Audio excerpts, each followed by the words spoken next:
llegó mi hermano a la noche, se le cruza un auto y lo llevan a dar una vuelta, pegan llamado telefónico a la casa, no atiende nadie, porque de noche los teléfonos estaban en silencio, entonces lo traen a él para acá y cuando lo traen para acá se despierta mi viejo y ahí le sacan toda la plata y algunas cosas. Yo no tengo custodia, nunca tuve custodia. ¿Lo dejaron atado, encerrado? No, nada. ¿Sabían que era su hijo al momento de pedir el rescate? Ni nos pegaron, todo fue rápido y de amenaza. ¿A usted la reconocieron? ¿Margarita la reconocieron los delincuentes? El hecho fue al voleo absolutamente. ¿Pero a usted la reconocieron en medio del asalto? Cuando tenían secuestrado a mi hijo y le hacían que él llamara, le preguntaron qué hacíamos nosotros y mi hijo le dijo que era diputada. Cuando ellos entraron a mi dormitorio fue lo primero que me preguntaron. Nunca me pareció necesario porque vivo y paso las mismas cosas que pasamos todos. La verdad es que estamos todos demasiado expuestos a que estas cosas nos ocurran. Hace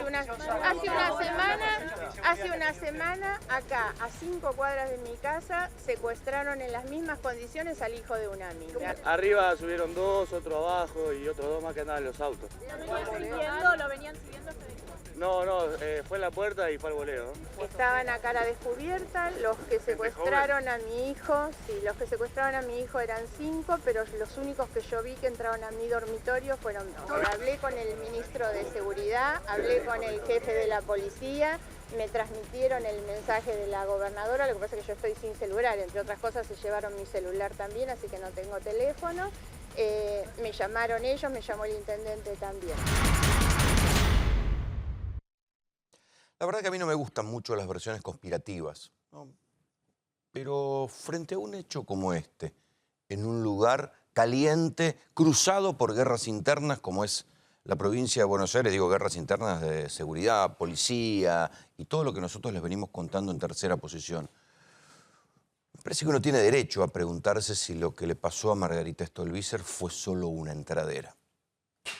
Olvidémonos por un momento de sus declaraciones, y yo creo que ella es sincera en lo que dice. Dice, bueno, fue un hecho al voleo absolutamente.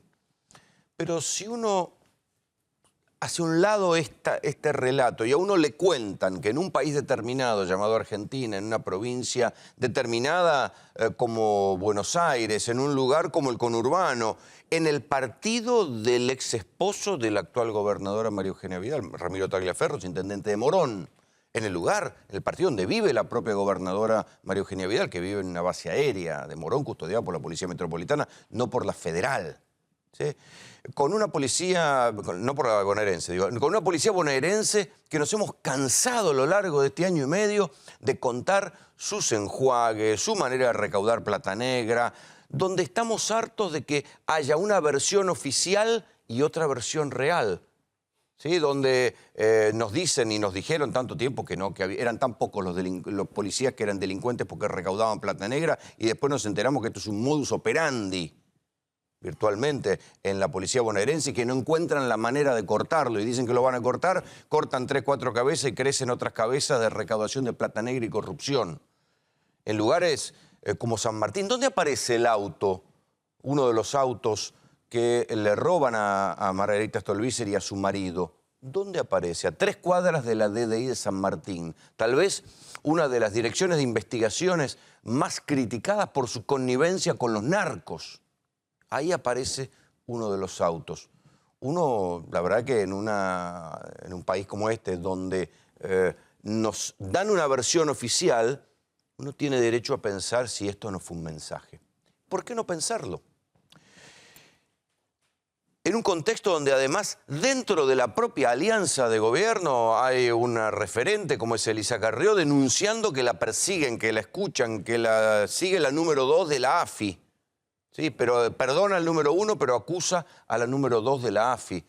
En este contexto uno puede pensar que no es un mensaje lo que le pasó a Stolbizer. Tal vez no haya pruebas y yo si quieren les anticipo cómo va a ser esto. Van a detener a los 5 muchachos, los van a meter presos. Después con el tiempo se van a detenerlo para acallar el quilombo que se arme.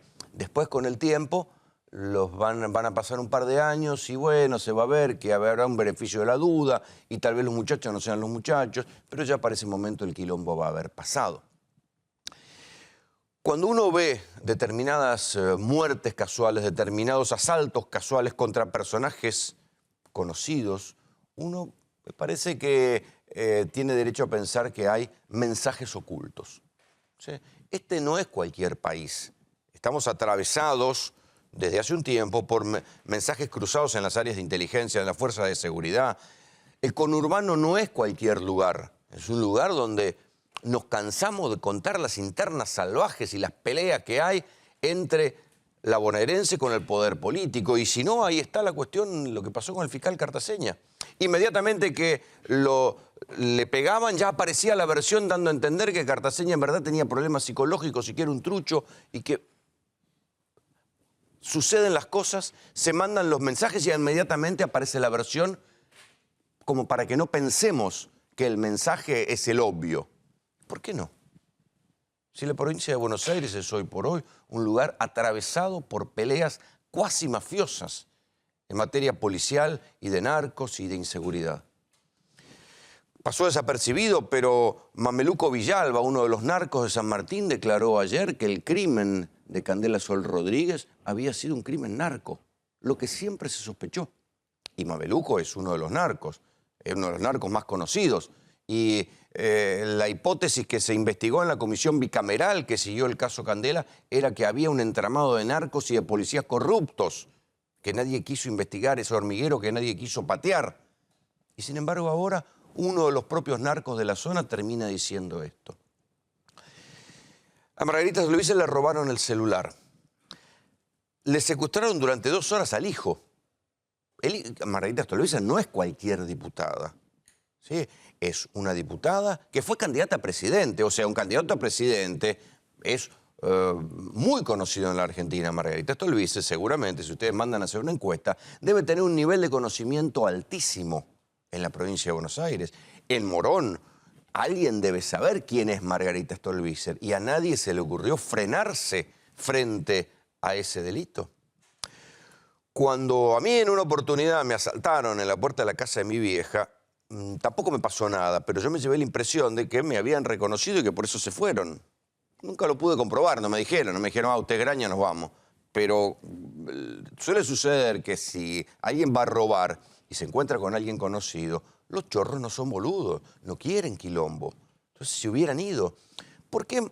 Si el chico cuando lo tienen secuestrado y le preguntan ¿qué hace tus viejos? Dice, mi mamá es diputada.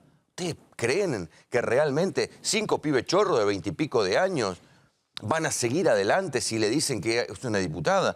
Un diputado o un hombre de la política, si algo que saben los chorros es que un político la tiene más larga que ellos. Entonces, ¿van a seguir adelante con un secuestro si el pibe les dijo, mi mamá es diputada? ¿Van a meterse en la casa? ¿Van a dar vueltas y meterse en la casa y encontrar a la diputada en la cama y sacarla de la cama y encañonar al pibe delante de ella? ¿Le van a robar el celular a la diputada? Tanta audacia, tanta irresponsabilidad. Los pibes chorros eran pibes chorros, pero son 5. Puede que alguno hubiera tomado la droga equivocada, pero 5 van a seguir adelante con esto. La verdad que uno tiene todo el derecho a desconfiar en estas cosas. Y eso que, insisto, yo no soy partidario de las versiones conspirativas. Pero acá hay 2 niveles. El primer nivel tiene que ver con esto. No estamos en cualquier momento. Siempre que aparece uno de estos episodios preocupantes, inmediatamente está el aparato tranquilizador de las versiones que dicen, no, bueno, lo de Carrió no es para tanto. Carrió está diciendo que le espía la propia AFI y no es para tanto. Antes, imagínense si esto lo hubiera hecho el kirchnerismo, sería un escándalo. ¿Sí? Lo dice Carrió, bueno, no es para tanto. Asaltan y encañonan al hijo de una diputada, le roban el celular a la diputada, se le meten en la casa 5 tipos armados. Está bien, es verdad, Stolbizer dice fue un hecho al voleo. Uno no tiene derecho a desconfiar de este hecho al voleo. El auto aparece a 300 metros de la DI de San Martín, lugar por antonomasia de la connivencia entre policías corruptos y narcos. Uno no tiene derecho a desconfiar de esto. La propia gobernadora vive en un lugar protegido porque no confía en la bonaerense y se ha cansado de echar policías corruptos en todo este tiempo. Uno no tiene derecho a desconfiar de esto. Vean esto que les vamos a mostrar ahora. Imagínense la importancia que tiene el corredor del oeste para los secuestros express, porque también hay que decir que lo que le pasó a Margarita Stolbizer es que fue un secuestro express, el de su hijo, que se convierte en entradera. No sabían a quién iban a buscar, se lo llevaron de la puerta de la casa. Nadie sabe que ahí vivía Stolbizer, sí, hace años que vivía ahí. Además, por si faltara fama, el hijo de Stolbizer juega en la NBA. Digo, nadie sabe quiénes son, que esa es una familia notable en la zona. Lo levantan de la casa, ¿sí? O sea que... y se lo llevan a recorrer cajeros en un secuestro express. En lo que se llama el corredor del oeste.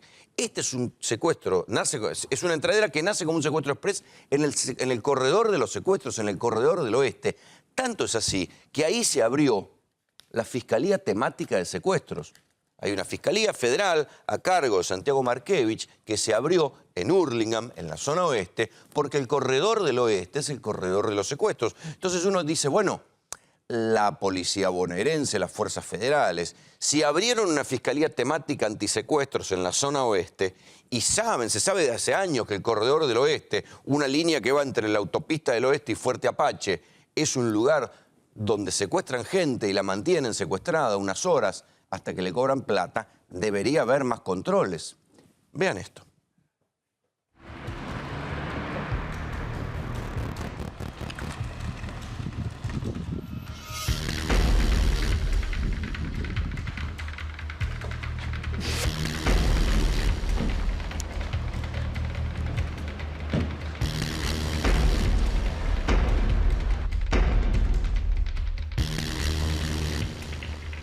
¿Qué tiene la autopista del oeste que es la más elegida por los secuestradores? La autopista del oeste es como la autopista del delito. Es ancha, tiene varios carriles, es extensa, llega muy lejos. Hay como mucho un peaje cada 30, 40 kilómetros. El secuestrador ya tiene planificada la trayectoria de entrada. Puede ser que no sepa exactamente a dónde levanta la persona, pero sabe que va a buscar un lugar y sabe dónde llevarlo. Lo llaman el corredor del oeste y no estamos hablando de tránsito, sino de secuestros. Desde hace más de 2 años, en la zona que irriga la autopista del oeste, hay cantidad de secuestros express. ¿Por qué volvió a ser un negocio secuestrar gente? Porque es una manera rápida de hacer plata y de eludir la acción de la justicia. En general, siempre tras una banda de secuestradores hay efectivos policiales en el medio. Últimamente, lamentablemente por acá, han sucedido varios hechos. De los más graves son las entraderas y los secuestros. Gente que anda sola, gente que la bajan del auto y se la lleva, conductores capturados en su propio auto, sobre todo si es de alta gama. Todo esto pasa en el corredor del oeste.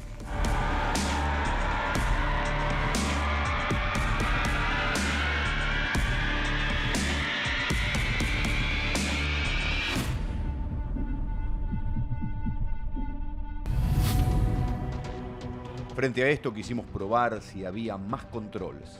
Si pese a las denuncias, las autoridades estaban alerta. Quisimos probar qué pasaba si fingíamos un secuestro y cruzábamos el corredor del oeste.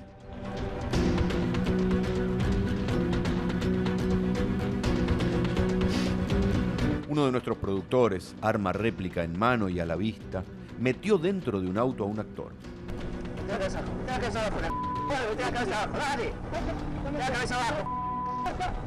Fue en el cruce de las calles Concordia y Emilio Castro, Aedo, partido de Morón. Atravesamos cámaras de seguridad, pagamos peaje y entramos en la autopista del oeste. Recorrimos unos 10 kilómetros por autopista. Al salir, nadie nos estaba esperando. Luego tomamos Avenida General Paz. Ningún control, ningún retén. Pensamos que al salir de General Paz en Francisco Beiró nos iba a estar esperando alguien. Pero no había nadie. Los policías federales del puesto de control estaban más atentos a su teléfono que a los autos que pasaban. ¿Qué hacen los policías en general que están de consigna o estacionados o parados? Están con el celular. No prestan atención. Están como pantalla, como marketing. Vos ves patrulleros todo el tiempo vacíos o están durmiendo a veces. Entonces, la policía hoy día no está cumpliendo su función. ¿Está entrenada la policía para eso? No está en condiciones de darnos seguridad en la calle. Entonces decidimos ir al lugar más denunciado como aguantadero de secuestros express, Fuerte Apache. ¿Te pensás que nosotros estamos jugando? Dame 5, pásame con mi mujer, por favor, te lo pido. ¿Qué pasa con mi mujer? Yo te hablas con tu mujer, te la vamos a largar. Desde hace meses se habla del regreso de Fuerte Apache en 3 de febrero como un lugar descontrolado en materia de delitos. ¿Cómo es la cosa acá en el Fuerte? ¿Hay tanto delincuente como dicen? Y mirá, es como todos los barrios. Hay delincuentes, pero la mayoría de la gente son todos trabajadores. Y vos viste que caminaste el barrio y lo viste. Pero después los pibitos, bueno, sí, los pibitos se están matando entre ellos. ¿Por qué? Porque ¿cuánto estuviste caminando? ¿4 horas el barrio? ¿Sí? ¿Encontraste algún policía, gendarme, algo? Nada. Bueno, yo te llevo acá a la vuelta, el gendarme ahora está hablando con una chica por celular. Y vos lo viste cuando entraste. Sí. Hace 2 meses la policía irrumpió en Fuerte Apache para detener a parte de la banda del monobloc. Secuestraban gente a la salida de los countries de zona norte y zona oeste y los retenían en el barrio Ejército de los Andes durante un máximo de 5 horas. Por favor, no le hagan nada, hermano. Bueno, pero no me corté. Yo no le digo nada. Yo te veo un patrullero de más, uno raro, te mato. No va a haber no va a haber nada, hermano. Estoy solo. Acá tengo la bolsa. Listo. Bueno. Avanzá. Ahí estoy avanzando, decime. Ahí no. Frenate. Ahí frené. Dame la plata, dale, tirala para acá. La plata. Espera la plata. ¡Es su madre! ¡Te mataste, dale! ¡No maté! No mató. Se acostó nomás. No maté. 5 horas es el plazo necesario para que se active el sistema de escuchas telefónicas y cruces de llamados que permite determinar dónde está secuestrada una persona. Pero esas 5 horas, aunque parecen poco, siempre son traumáticas y peligrosas. El secuestro express sigue siendo hoy día rentable y te diría, primero está el narcotráfico, después el secuestro. Pero muchas veces puede salir mal. Bueno, eso depende de un montón de imponderables. Entre ellos que la familia del cautivo no responda de la manera indicada o que se frustre algo por una voluntad ajena a la de los secuestradores, ¿no? Que esto es la actuación del personal policial, ¿no? La gente a veces no sabe quién puede confiar. Entonces después por ahí tiene miedo a represalias. Yo creo que si hay más compromiso de la ciudadanía en ir un poquito más y ponerse en lugar del otro y por lo menos alertar, porque hay una cultura, por lo menos hablemos de Argentina, del no te metas, de cuidar tu huertita y no te metas en lo del otro, no te arriesgues al cohete. Al entrar a Fuerte Apache no nos paró gendarmería. En la garita no había nadie.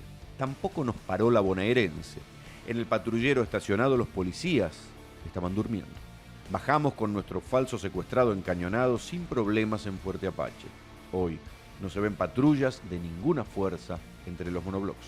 Recorrimos 250 metros. Nadie nos dijo nada. Nadie nos miró. Nadie preguntó. Nadie habló. Así de fácil se puede secuestrar en el corredor del oeste.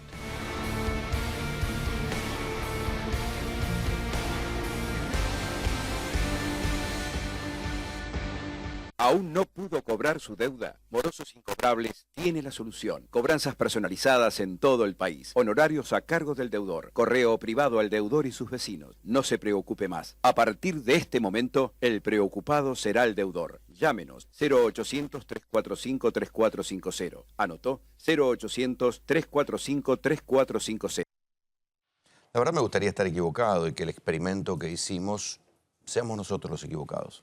Y que haya sido un error y nosotros hayamos podido secuestrar a alguien a la luz del día y meterlo, pasar todos los controles y pasar un retén de la Policía Federal, un patrullero con policía dormido de la bonaerense y una garita de gendarmería, entrada a Fuerte Apache donde no había nadie y que nosotros hayamos sido los equivocados y que tal vez haya una política superior, un gran hermano, digamos, que controle realmente cómo interceptar a un secuestrado. No es lo que pasa. Habitualmente los secuestros express empiezan y terminan y después se va a buscar las bandas. Es verdad, no es que soy ajeno a esto, que se trata de cuidar la vida de la persona, pero me parece que también da una sensación de impunidad de que se puede hacer cualquier cosa.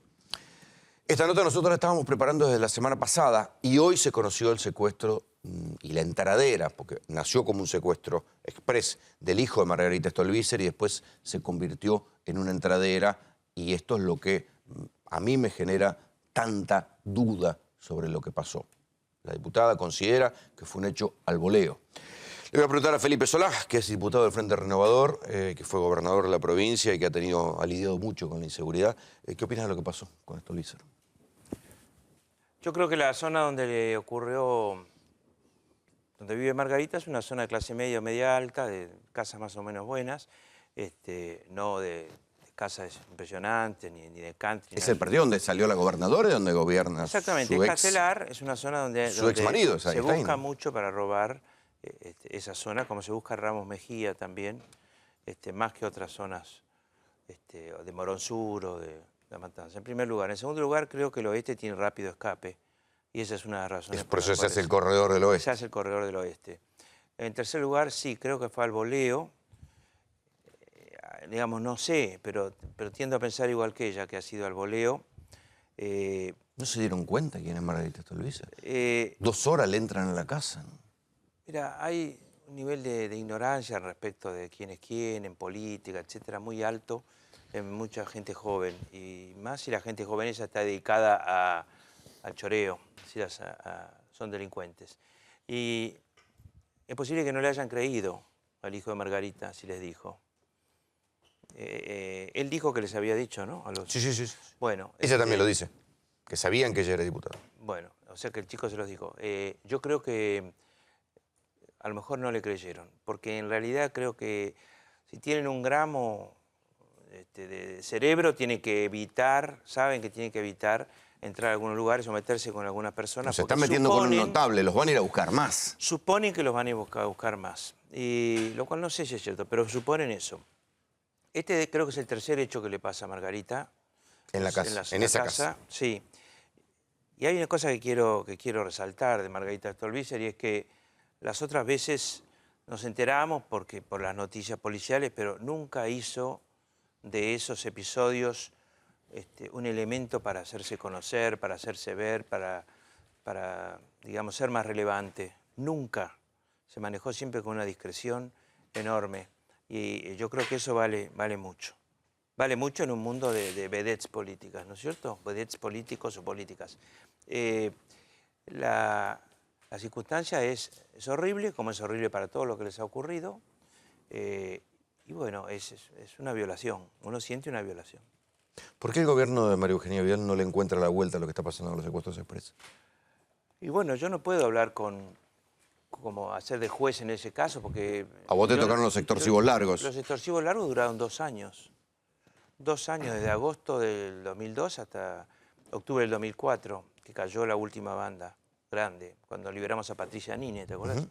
Y nosotros fuimos aprendiendo una mecánica especial, trabajamos con la CIDE, etc. Yo supongo que sigue esa mecánica especial, pero acá me parece que hay más incertidumbre respecto de que no se repiten comportamientos como en las bandas, sino que los tipos salen a robar. Primero roban un auto, hacen un hecho, dejan ese auto, roban otro, hacen otro, dedican varias horas a hacer varias cosas, porque a algunas no les sale bien, en una roban muy poca plata, en otras consiguen un poco más. Y a mí me parece que eso hace mucho más peligrosa la calle que cuando había secuestro extorsivo de largo plazo. Porque no hay inteligencia, hay improvisación. Está plagada de improvisados y además es mucho más difícil investigarlos, seguirlos y captarlos.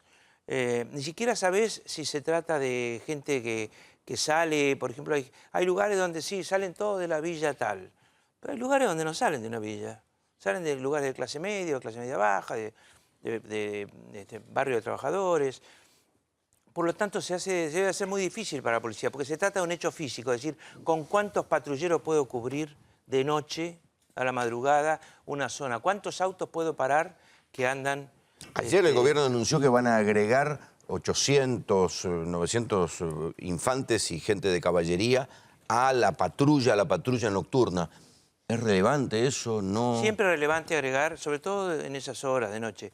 Pero el tema es que me parece que tienen que agregar elementos que tengan movilidad, no lugares fijos.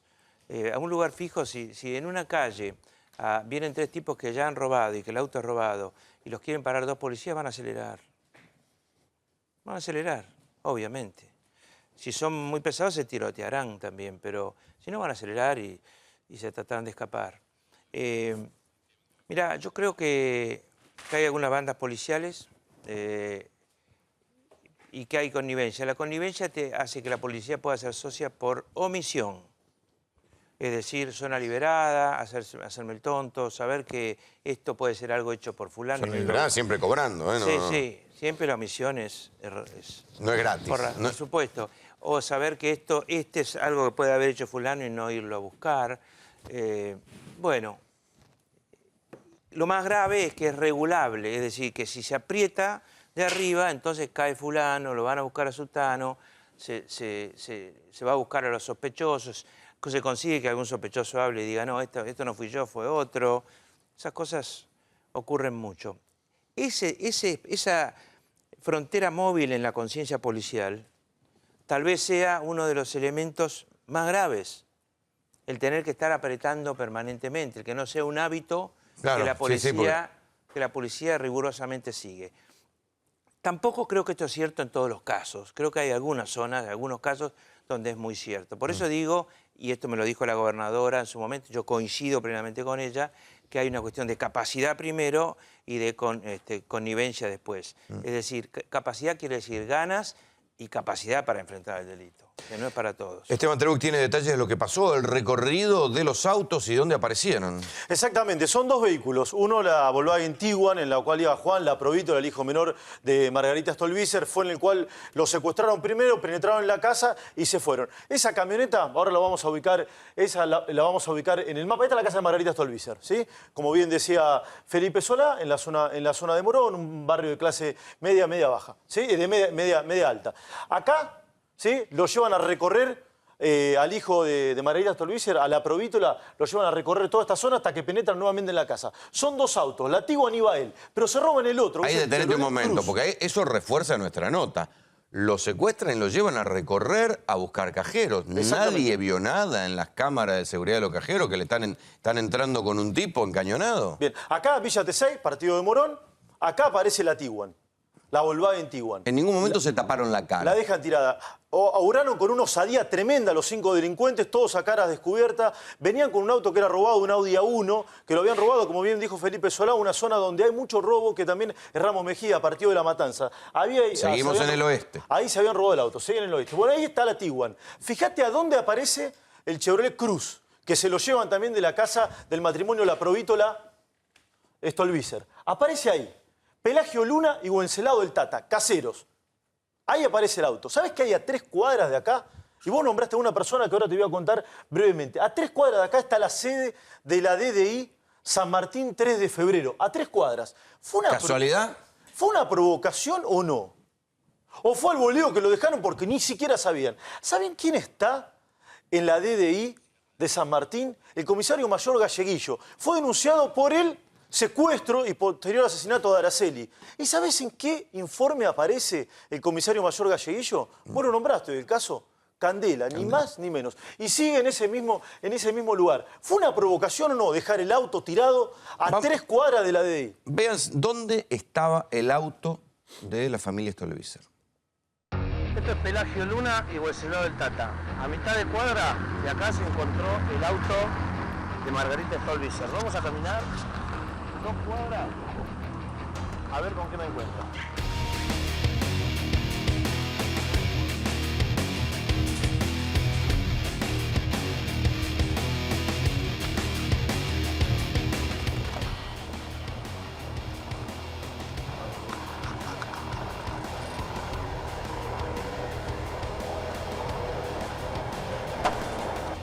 Increíble.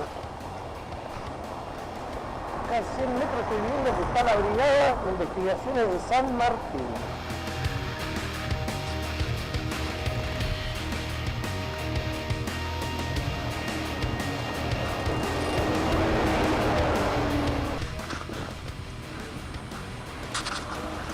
Brigada de Investigaciones de San Martín.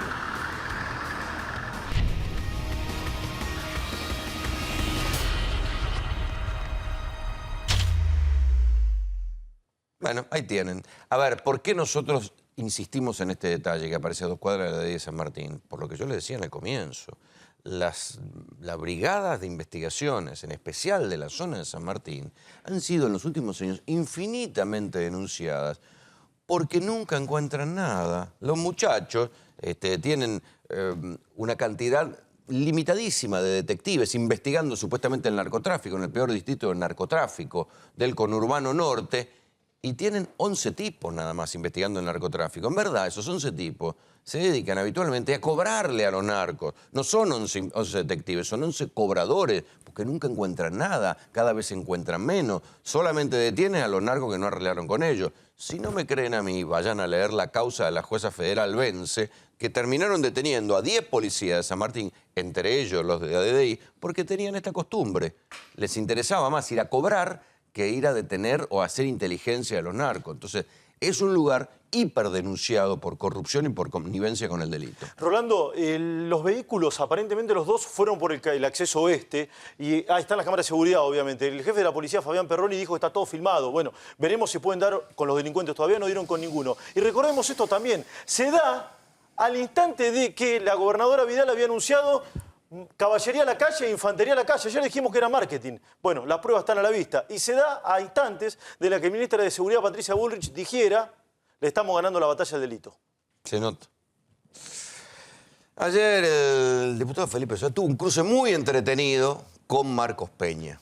En la presentación de Marcos Peña ahí en la Cámara de Diputados. No entendí lo de trolero. Me dio como un escalofrío. No, lo que pasa es que el tema central es que había habido declaraciones de Marcos Peña el día 26 de mayo en Clarín, en la página de Clarín, en la web de Clarín, ¿no? Y ahí decía que éramos todos una manga, éramos todos iguales, los K y los masistas, y que éramos todos una manga de ladrones y chantas, o chantas y ladrones. Y también decía que, bueno, que habíamos gobernado muy mal y que, digamos, ellos tenían razón y además eran más. Vamos a ver cómo fue la discusión. A ver qué decía Solá ayer en la interpelación, una presentación de informe de Marcos Peña. Tenemos que meter sus declaraciones ofensivas del día 26 de mayo. A ella se refirió Marco Labaña cuando dijo que Massa era un tribunero. Eso es lo más liviano que dijo usted. Usted dijo, son una manga de ladrones y chantas. ¿Y de quién dijo eso? Del Frente para la Victoria y de nosotros. ¿Por qué? Porque dijo que somos lo mismo. No solo se la llevaron en pala, sino que encima fueron malos gobernantes. Van a seguir mintiendo, pero nosotros somos más. Como si ser más, cosa que no está para nada probado, fuera una prueba de verdad. Como si fuera el juicio de la verdad. Lo único que falta es que se haga una pelea física y el que ganó tiene razón. Entonces, enfrentar tribuna y ser tribunero, ¿sabe qué es? Es capacidad para defenderse, capacidad para convencer y valentía para dar la cara. A nosotros no nos dan la cara. Usted nos da la cara acá y después nos insulta. Pero todos los días en la red están los troles. Están los trolls. Todos los días en la red. Entonces, si Sergio Massa es tribunero, usted es trolero. Pero eso sí, usted no pone la cara. No pone la cara, la ponen los pibes, a los que les pagan migajas. ¿Están así lo de los trolls? Pero es impresionante la catarata de insultos que aparece enseguida en cuanto alguien dice algo del gobierno. En cuanto alguien hace un comentario crítico del gobierno, aparece una catarata de insultos y de descalificaciones y burlas. Y uno va a ver esas personas... El kirchnerismo hacía lo mismo también, ¿eh? Y uno va a ver esas personas, enseguida te contesto, y tienen 15 seguidores y son nuevitos todos. Entonces, ¿cómo es? Y además, convengamos que son anónimos, tienen el valor de un anónimo. Nosotros claro, les damos entidad, pero la verdad que cuando los anónimos eran un papel, decíamos, bueno, un anónimo, era una cosa descalificadora. Sí, es posible que en el kirchnerismo ocurriera eso, pero el kirchnerismo tenía una fuerza de militantes bastante fanáticos. También puede ser que pagara trolls. Pero la palabra trolls y la profesionalización, entre comillas, tercerizada de este método siniestro del insulto en red, del linchamiento virtual, aparece con el gobierno de Macri. Y se le adjudica siempre a Marcos Peña ese tipo de mecánica. Lo mismo que a Durán Barba. que es su mentor más directo. ¿No correspondería hacer una investigación razonable? Bueno, él dijo esos insultos y no los dijo lo dijo en Clarín. Se le habrá salido sobre los trolls. Bueno, que entonces, saca la cadena trolls, y dé la cara. Bueno. Yo no sé si se puede hacer una investigación. Ojalá se hiciera. Desaparecen y reaparecen con otro nombre, y desaparecen y reaparecen con otro nombre. Ahora, lo que yo quiero decir no es que esos tipos te hagan un daño terrible.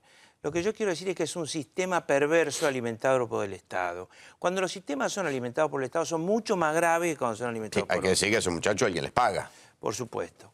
Entonces, es mucho más grave eso. Entonces, nosotros hicimos un proyecto y salimos a la calle a buscar que la gente lo firmara, que era bajarle el IVA a 11 productos.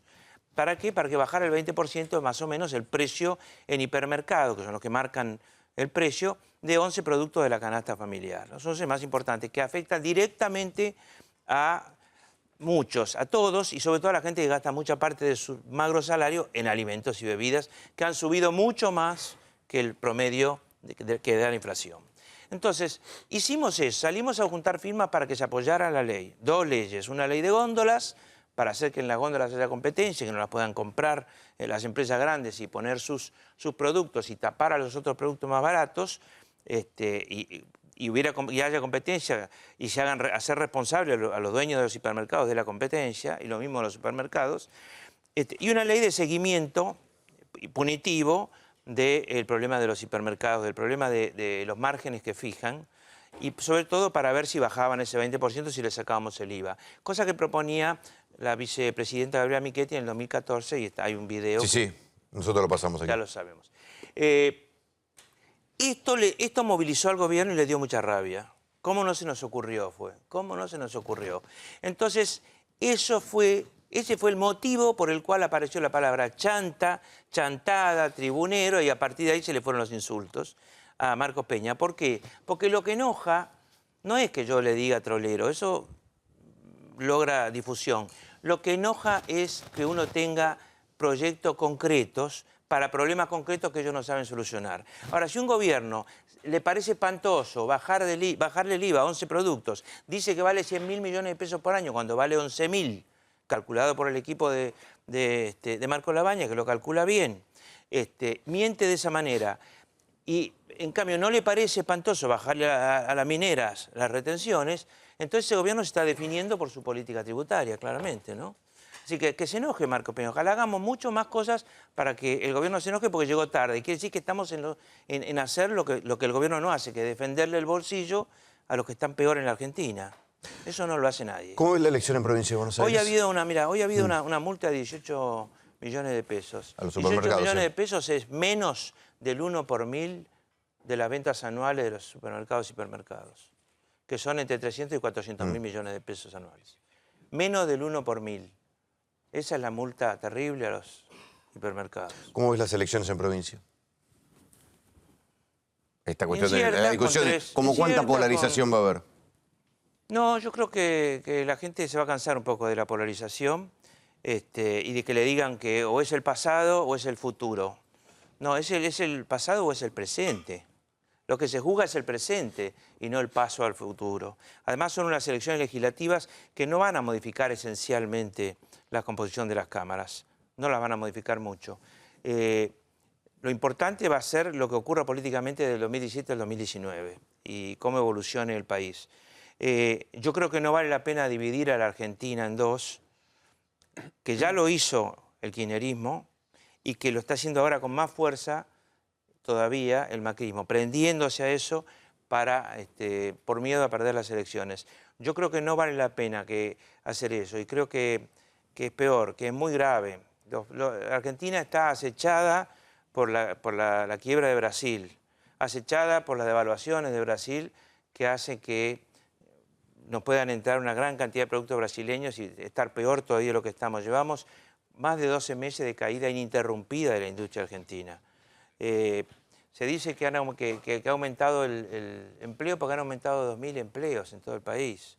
Entonces, por favor, en un país donde dar empleo significa pagar impuestos, una enorme catarata de impuestos, y además significa tener que tomar crédito, en el caso que uno lo consiga, al 30 y pico % anual, y es mucho más negocio, el Estado premia mucho más al quien tiene plata, no quiere laburar, quiere vivir de renta, si entra en la bicicleta de dólar y LEVAC, y en un año se lleva el 25% en dólares, en ese país, ¿por qué no hay empleo? Porque el gobierno tiene una política económica que promueve el no empleo. Esteban. Felipe, yo lo tengo anotado en la lista de diputados, no sé usted, corríjame. ¿A quién le preferiría enfrentar? ¿A Randazzo, que fue ministro suyo, o a Cristina Fernández de Kirchner? Creo que hay una posibilidad de que estén los dos, o que esté uno de los dos, y yo creo que uno tiene que fijarse mucho en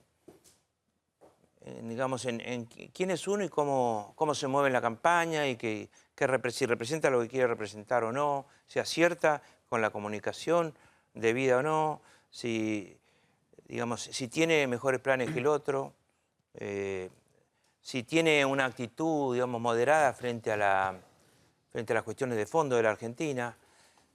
¿Se votan personas o se votan discursos en esta? Se escuchan más los discursos cuando se acerca la fecha de las elecciones, se escuchan más las palabras y se votan personas, sí, se votan personas. ¿La ves a Cristina candidata? Habría que preguntarle a ella. ¿Necesita los fueros? Creo que sí. No creo que sea por fueros. O sea que los fueros no son lo que dicen, ¿no? Los fueros, hoy A Menem nunca lo detuvieron.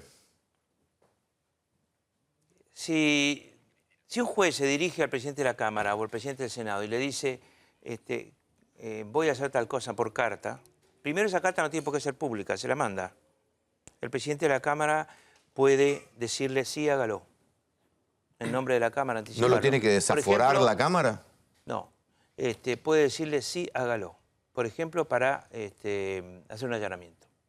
El presidente de la Cámara puede decirle, ojo con los jueces que se amparan en los fueros de los legisladores. Asimismo, yo creo que algunos legisladores un allanamiento hoy no se le niega a nadie. Deben ser a Vudú le han hecho a Cristina. Algunos legisladores deben ser desaforados. Y lo que se debería esperar es que si un legislador está acusado de algo importante, serio, que no sea un libelo o algo así, pida a él su propio desafuero. Eso es lo que debería hacer. Que lo han hecho algunos, obviamente. Néstor.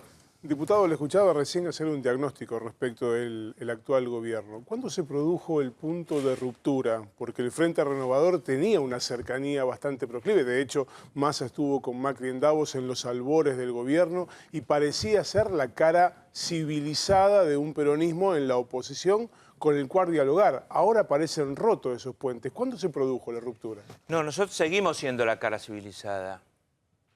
O por lo menos queremos seguir siéndolo. La cara civilizada. No pensamos que en un país como la Argentina se esté para romper todos los puentes. Pero aquella cercanía hoy ya no existe. Lo que sí decidimos es no poner palos en la rueda al principio en algunas cuestiones fundamentales. Eso sí lo decidimos.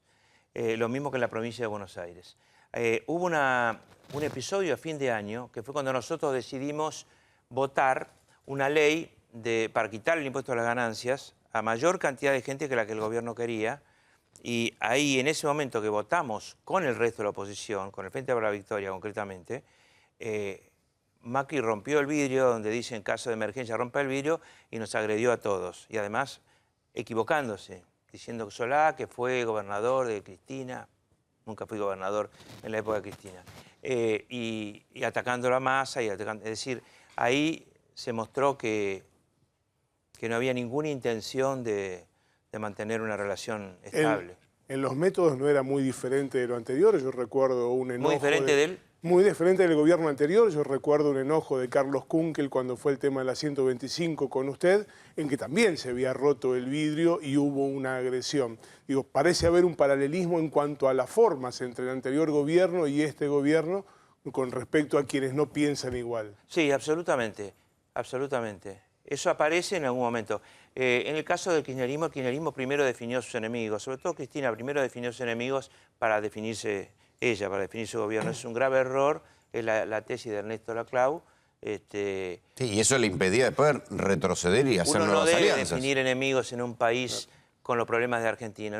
Uno debe hacer la gran Perón del restaurante Nino. Felipe, debe juntar a todos Porque uno no quiere la unidad política, porque eso sería absurdo, sería la uniformidad. ¿Te preocupa lo que viene? Pero sí la unión de los argentinos. Y uno se debe unir no porque piense igual, sino porque pertenece al mismo lugar. ¿Te preocupa lo que tiene viene? historias parecidas. ¿Te preocupa lo que viene en materia económica? La bomba de Sí, la me deuda preocupa interna, la deuda externa. ¿Ves una tormenta a mediano plazo? Me preocupa muchísimo la economía física, me preocupa muchísimo la desindustrialización. Y un país en el que para solucionar el tema de la inflación se paraliza cualquier posibilidad de crecimiento. Es decir, y todavía estamos veremos con la inflación. Un tipo que podríamos poner un robot en el central y sería lo mismo. Subió un poco la inflación, sube la LEVAC. La tasa de interés de la LEVAC, sube la tasa de interés en el país. Bajó un poquito, baja un poquito la LEVAC. Para eso pongan un robot, acomoden la ecuación y listo, ¿no es cierto? Ahora, la economía real, las perspectivas, la psicología, que tiene una importancia enorme en las perspectivas, la conducción política, el mensaje político, todo eso está ausente. No hay un ministro de Economía. ¿Vos conocés No el hay un campo? ministro de Economía que se anime a decir, este es mi programa económico, programa que voy a tratar de hacer y si no voy a tratar de cambiar. Para eso sirven los proyectos, para poder cambiarlos. Uno, si tiene proyecto, lo puede cambiar. Si no tiene proyecto, ¿qué cambia? Entonces, en lugar del día a día, tenemos un ministro que no se anima a dar un programa económico en cadena, salir por cadena y explicar su programa económico, ponerle fechas y decir, voy a tratar de cumplir esto para tal fecha, esto para tal. Si me sale mal, voy a volver a hablar con ustedes. No se animan. Hay muchos ministros, está muy dispersa la conducción económica. Vos que sabés de campo, ¿hay reactivación en el campo? Porque es uno de los ejemplos que presenta el gobierno como uno de los grandes lugares de reactivación. Sí, en el campo hubo una gran reactivación, digamos, cuando cayeron las retenciones y al mismo tiempo subió el dólar al 40%, que fue entre diciembre y enero, diciembre del 15 y enero del 16. Imagínate que ahí había que multiplicar la caída de retenciones por el 40% de aumento del tipo de cambio. Entonces, ahí hubo un crecimiento muy importante y yo creo que aumentó la sembrada y aumentó la sembrada de trigo, por ejemplo, que fue importante, es decir, un cultivo de invierno. Ahora, la verdad es que se ha deteriorado el tipo de cambio. Este tipo de cambio tal vez ya esté debajo de los 10 pesos con los que se llegó a fin del gobierno anterior. O sea, el ingreso de divisa del campo no es tanto como lo que podría. Y además ha tenido graves problemas climáticos, ¿no es cierto? Este año hay un 10% de cosecha de soja perdida, ¿no? Eso se traduce en menos plata para el Estado.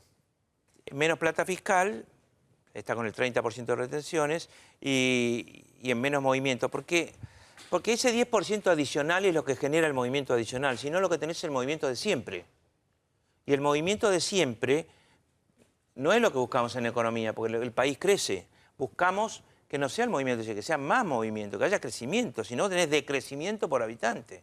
Entonces, esos son los problemas del campo. Inundaciones muy fuertes. Inundaciones debido a que el modelo agrícola debe ser modificado y para eso yo, en cuanto pueda, en cuanto termine las elecciones y ya empiece a haber clima de acuerdo, voy a tratar de sacar una ley de arrendamientos rurales que modifique esto de alquilar por una cosecha, porque los campos están infestados de malezas y además porque el grueso de nuestros cultivos hace que haya 6 meses de tierra desnuda todo el invierno.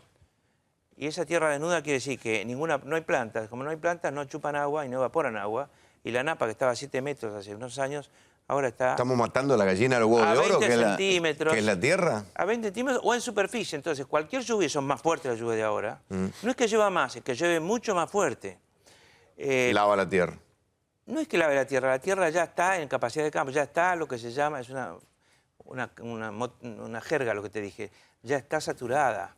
Entonces empieza a correr, a pesar de que sea plana, empieza a buscar los más mínimos declives y empieza a correr y empieza a inundarse zonas que no estaban inundadas. Los tambos de Santa Fe y Córdoba, ¿no? La punta noroeste de la provincia de Buenos Aires, bueno, el oeste que siempre se ha inundado porque tiene un relieve muy especial y además hay una Ahora, ¿no hay algo lagunas profundamente y ríos? mal si Argentina, que fue un imperio lechero, la leche sube, baja el consumo de leche, sube el precio de los quesos, tenemos quesos más caros que en Europa?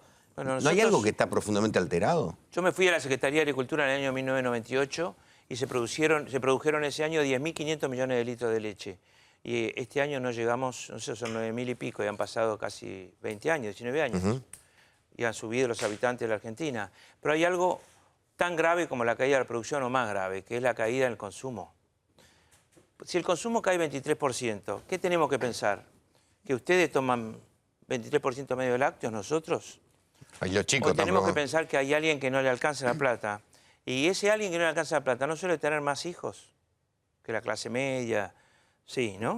Entonces ahí hay un problema gravísimo, gravísimo. Se puede jugar a muchas cosas, se puede jugar con un juguetito como jugaba el presidente Macri ayer y me lo mostraba, no sé, un juguetito nuevo que hay, se puede bailar, se puede viajar y sacarse fotos en alfombras rojas, pero en el fondo hay hambre y desnutrición en la Argentina, no como tema central, sino como tema más grave.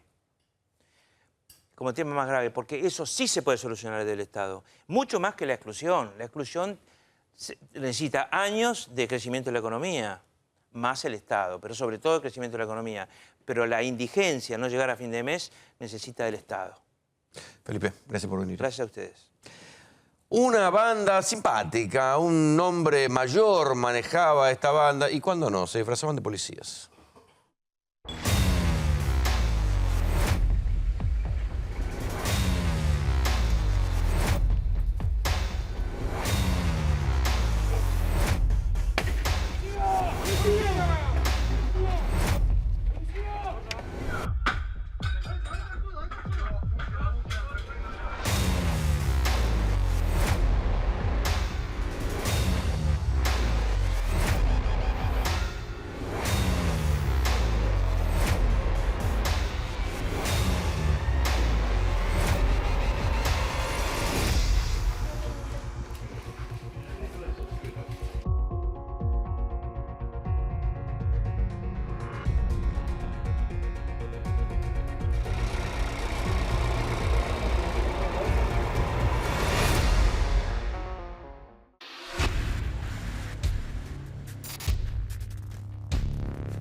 Hola. Hola, ¿con el señor Locatelli? Sí, ¿quién habla? Cristian, el viejo, que andaba con el negro Panti. Sí, ¿cómo anda? Acá me llamó Alfredo por la hidráulica. ¿Cuánto es eso, sí? Yo reía que aquí se trae. ¿Una sola o hay dos? No, yo tengo una. 11-14 originales. Tengo más cosas para venir. Después cuando venga hablamos bien. Fíjate si me conseguís otra de 11-14, aunque sea desarmada, rota, lo que sea. Si no, una de Ford 7000. ¿Hay algo de eso? Yo estoy fuera de todo, viejo. Hace años de que me peleé con el negro sucio ese, me aparté de todo lo que es fierro. Pero tengo gente conocida. Y sí, hay fierro y por demás en la calle. Ahora cuando voy charlando. Y de la gallina ponedora, esa que estaba medio desplumada, ¿tenés alguna novedad? Sí, pues te estoy diciendo.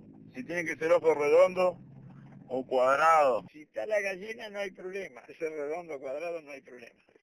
Y si no tiene la gallina, el problema es que necesito la gallina para que nos repongamos enseguida. ¿Hasta cerca vos? Estoy llegando a la primera. Yo no llego, Dale, te espero en la segunda. Y decime dónde creo que lo dejes, que vos conocés todo ahí. Metete atrás que hay camiones ahí en la estación de servicio. ¿En la primera o en la segunda? La segunda, la de la 44. Dale.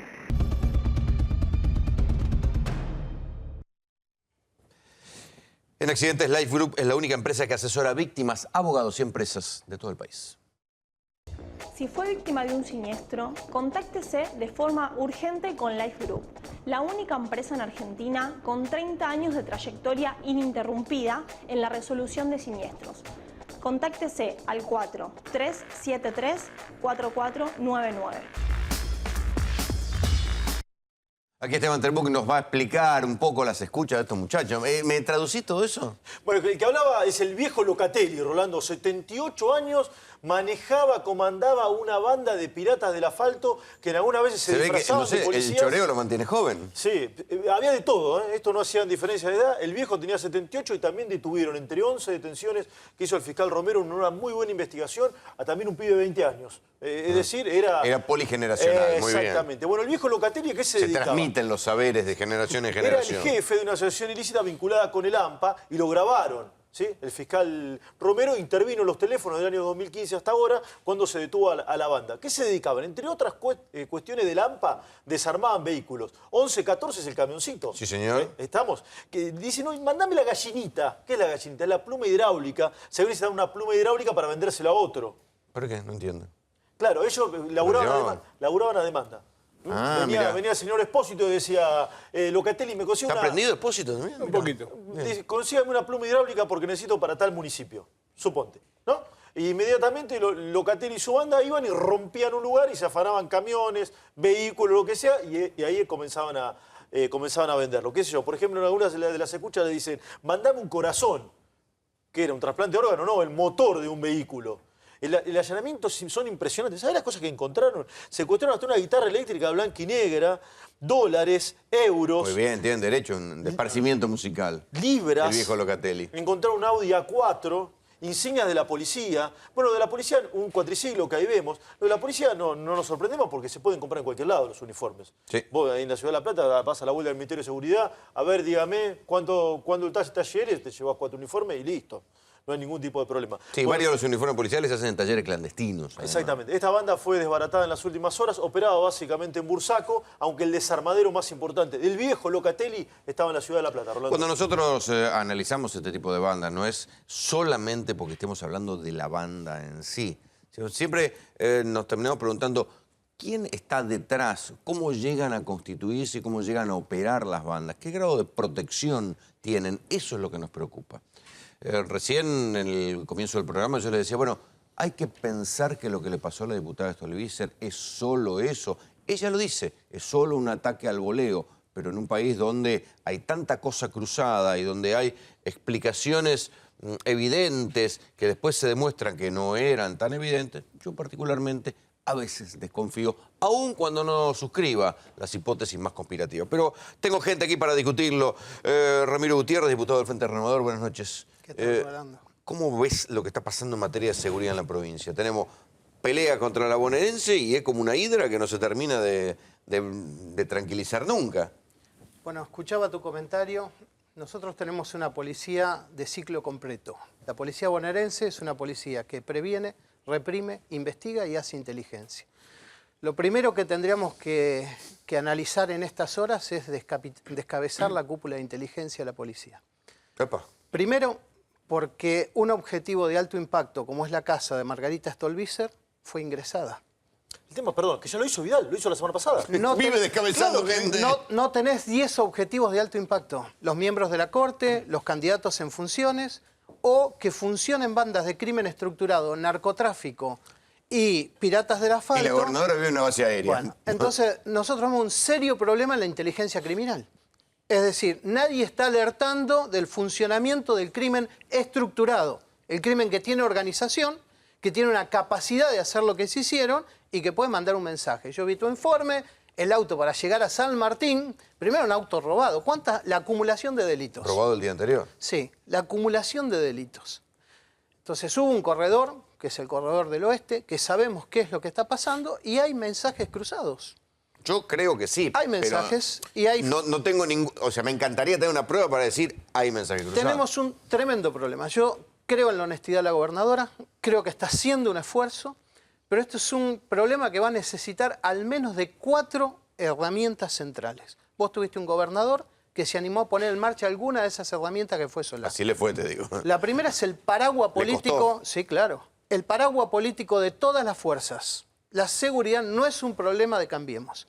Es un problema de todo el arco político porque hay 16 millones de personas en mi provincia... Sí, pero no todos suscriben el mismo método. Lamentablemente tendremos que firmar todos una Moncloa de la seguridad. Si no, no vamos a salir de este problema. El segundo, hay que involucrar al Poder Judicial, a los fiscales en este tema. Y después hay que poner un ministro de seguridad que signifique, yo no tengo nada contra Ritondo, creo que está haciendo su tarea. Y si la política toda le da un paraguas mayor, nosotros podríamos tener una encrucijada y un ataque fuerte. Lugar que vende droga, lugar que se allana. ¿Por qué no cumplimos esa orden mañana? Luis Petri, diputado nacional de Cambiemos, miembro de la Comisión de Seguridad. buenas noches. ¿Qué pasa en la provincia? Yo sé, más a decir, nomás así soy de Mendoza, a mí. No, bueno, la provincia de Buenos Aires, a ver, tiene una fuerza policial de más de 80.000 uniformados. Lógicamente se está llevando a cabo un proceso de una fuerte depuración, va a llevar tiempo. Es necesario generar controles cruzados, investigar patrimonialmente a los funcionarios policiales para ver quiénes están haciendo las cosas bien y quiénes en todo este tiempo se enriquecieron. En un proceso que pensemos que durante muchísimo tiempo la policía, la bonaerense, no tuvo ningún tipo de control e hizo lo que quiso en el territorio. Y tuvo las manos... Y recaudó, Y recaudó, exactamente. Entonces, recomponer la disciplina, recomponer la verticalidad de la fuerza, va a llevar su tiempo. Pero nosotros creemos que estamos en el camino correcto. ¿Por qué? Porque durante muchísimo tiempo... ¿Está suficientemente a fondo? Durante Vidal, muchísimo ¿o tiempo... está en la superficie? Yo creo que sí. Lo que pasa es que no vamos a tener respuestas mágicas. Pensemos lo siguiente. Desde el año 2008, en la República Argentina, y no ya solamente en la provincia de Buenos Aires, no se publicaban estadísticas delictuales. No teníamos un diagnóstico de lo que sucedía, ni respecto de los secuestros, ni de los robos, ni de los homicidios. Era intuitivo si estábamos más o menos bien o respecto de lo que nos decían los vecinos, que nos decían que estábamos realmente mal. No teníamos, por ejemplo, la modificación del Código Penal respecto de los precursores químicos. Pasaron más de 40 toneladas de precursores químicos y se negaba sistemáticamente el kirchnerismo a modificar el Código Penal para posibilitar que los precursores químicos tuviesen sanciones penales. Digo, hubo toda una estrategia de ocultar los problemas de inseguridad, de minimizarlos, de ocultarlos, de negarlos. Esto era la práctica del relato que obligaba a desconocer los problemas de inseguridad que tenía la República Argentina. Pensemos que ni siquiera los ministros se ponían de acuerdo si la República Argentina era un país productor o era un país de tránsito. Unos decían que era productor, otros decían que era de tránsito. Entonces, no contamos durante muchísimo tiempo con un Estado organizado para luchar contra un crimen que está muy organizado y en este caso, en el caso de los secuestros virtuales, muestra que tiene planificación, que tiene tecnología, que tiene armas. Pero yo te pongo un ejemplo que pinta de cuerpo entero la desidia y la complicidad de los funcionarios de turno, o al menos la displicencia para luchar contra las bandas organizadas y para luchar contra los delincuentes comunes. En la República Argentina todavía no tenemos un banco de ADN. No lo tenemos en funcionamiento y lo vamos a poner en funcionamiento para delincuentes sexuales, pero lo que es más grave, no lo tenemos para todo tipo de delitos. Digo, una herramienta que es trascendental para luchar contra la impunidad porque permite no solamente desbaratar bandas... Un secuestro express, claro, los pelos del tipo, la huella digital... Diputado, no tienen chaleco antibala todos los policías laborerenses. Pero vos fíjate, pero es más barato el banco de ADN. ¿Sabés qué es lo más grave? ¿Sabés qué es lo más grave? Es que la República Argentina fue pionera. En el año 1987 nosotros tuvimos...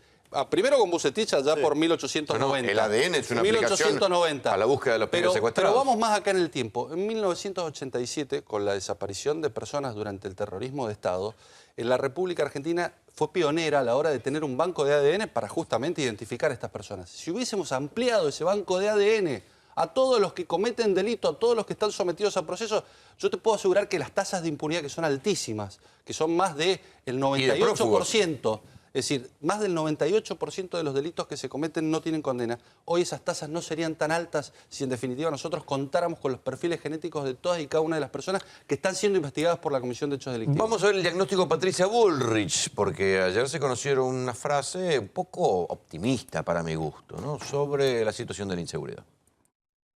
Nosotros hemos venido sistemáticamente desde que asumimos cambiando este paradigma. Hemos pasado de la ilegalidad a la legalidad, hemos pasado de la protección al delincuente a la protección a la víctima. Ahora, ministra, ¿estamos ganando o perdiendo esta batalla? La estamos ganando. Primero porque nos pusimos al frente. Segundo, porque estamos conduciendo a organizaciones de la seguridad hacia un paradigma de acción en el marco de la legalidad y en el marco de la honestidad. Con una fuerte tarea de organizar a las fuerzas en un paradigma de acción, pero también en un paradigma de ética. Y creo que en ese sentido, a todo nivel, tanto a nivel nacional como en la mayoría de las provincias, hay estrategias muy fuertes de control de la corrupción policial, con nuevas metodologías, con metodologías mucho más exhaustivas, así que creo que en ese sentido estamos mucho mejor. Yo entiendo que los ministros tienen que ser optimistas, pero hay que jugarse a decir esto, ¿eh? Lo que dice Bullrich. Un delito ¿Están ganando? Un delito y medio por minuto se comete en mi provincia solo de los delitos denunciados, con una estadística de hace un año, porque todavía no tenemos las publicadas. Yo creo, Rolando, que hay que tomar algunas decisiones muy fuertes. Primera, de ponerlos presos, ¿no? Es una decisión. Lugar que vende droga, lugar que se allana, es una decisión. Yo te agrego otra, si querés anotarla. Echen al comisario. Si le abren un punto de venta de droga, hay que echar al comisario de ese lugar porque uno de dos, o es un nabo o es cómplice. No, primero hay que ver quién puede cumplir esa orden. No solo el comisario, sino el fiscal y el juez de garantías. Hay que ver si esos tres... Sí. Le doy la derecha a lo que decía Ritondo y Vidal ayer, ¿no? Que tienen 700 pedidos de allanamientos, claro, a 1.300 puntos, y hay veces que los allanamientos, sobre todo justicia provincial para el menudeo, tardan hasta 20 meses. Ver, nosotros... Sergio Massa propuso un paquete de leyes que permiten 4 ideas básicas. La primera es este avance contra la droga y vamos a ver quién cumple esa orden. Si a las 7 de la mañana yo digo vamos a allanar todos estos lugares, vemos quién la puede cumplir y quién no. Vamos por las armas negras que están en la calle.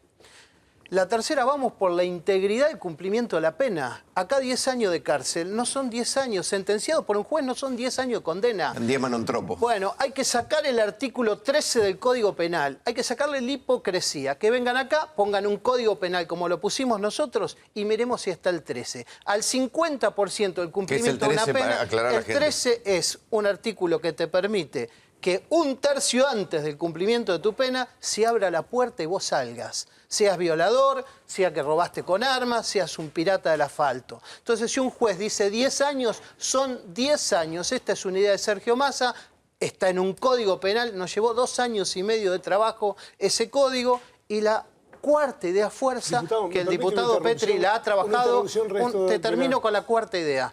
Es que devuelvan lo que se robaron, ley de extinción de dominio. La hicimos nosotros, él la defendió en Cámara de Diputados. Es una ley que hay que sacar. Tenemos muchas coincidencias con Ramiro y con el Frente Renovador. Por ejemplo, en el caso del cumplimiento de las sentencias, yo en el año 2012 presentaba en la provincia de Mendoza una ley de ejecución de condenas, una ley de ejecución de la pena, que la presentamos acá en el Congreso y que el Frente Renovador también tenía proyectos. Y hoy ya contamos con una media sanción a punto de transformarse en ley, en donde todas las sentencias van a tener que ser cumplidas. Y esto fue promovido por el Ministerio de Seguridad, por Patricia Bullrich.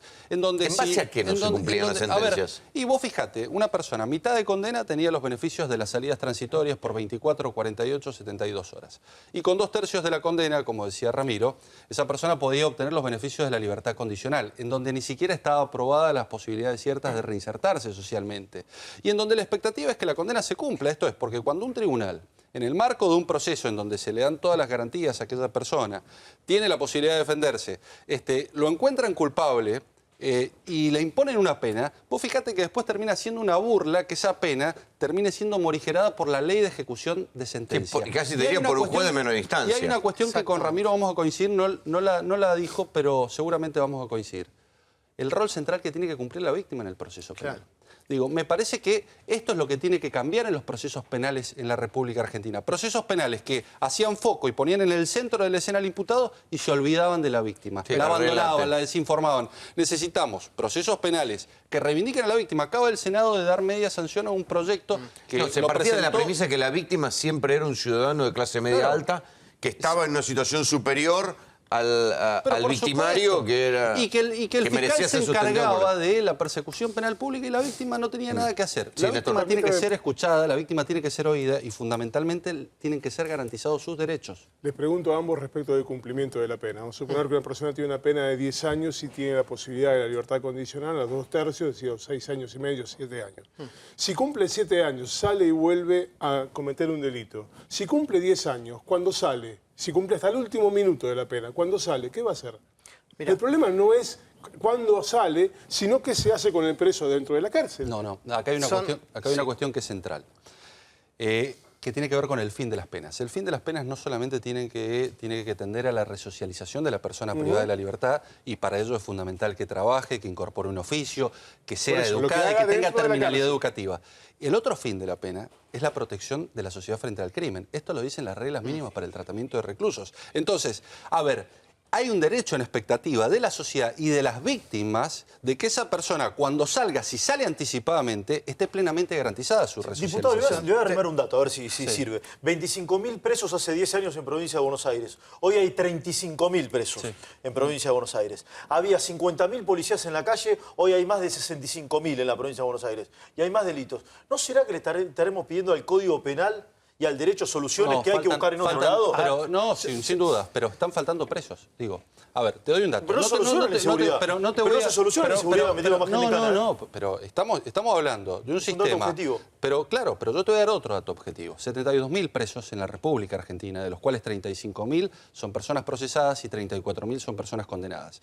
Pero ¿cuál es la tasa de aprisionamiento que tiene la República Argentina? Una de las más bajas de la región. Nosotros tenemos 169 personas privadas de la libertad cada 100.000 habitantes. Bien. Sin ir al ejemplo extremo de Estados Unidos, que tiene 700, vamos al ejemplo de Chile, de Uruguay o de Brasil. Nos duplican. Esto es, tienen menos robos, por ejemplo, que es el principal delito por el cual se purga pena privativa de la libertad en la República Argentina, en todos esos países, pero tienen el doble de las tasas de aprisionamiento. ¿Por qué? Porque tiene una justicia que funciona. Porque acá el problema no es de cárceles, el problema es que la justicia en la República Argentina condena efectivamente a un porcentaje muy bajo, ínfimo. Y encima, muchos de los que condena terminan siendo profugados. ¿Por qué? Porque aprovechan estas salidas transitorias y estas libertades condicionales. ¿Para qué? Para irse.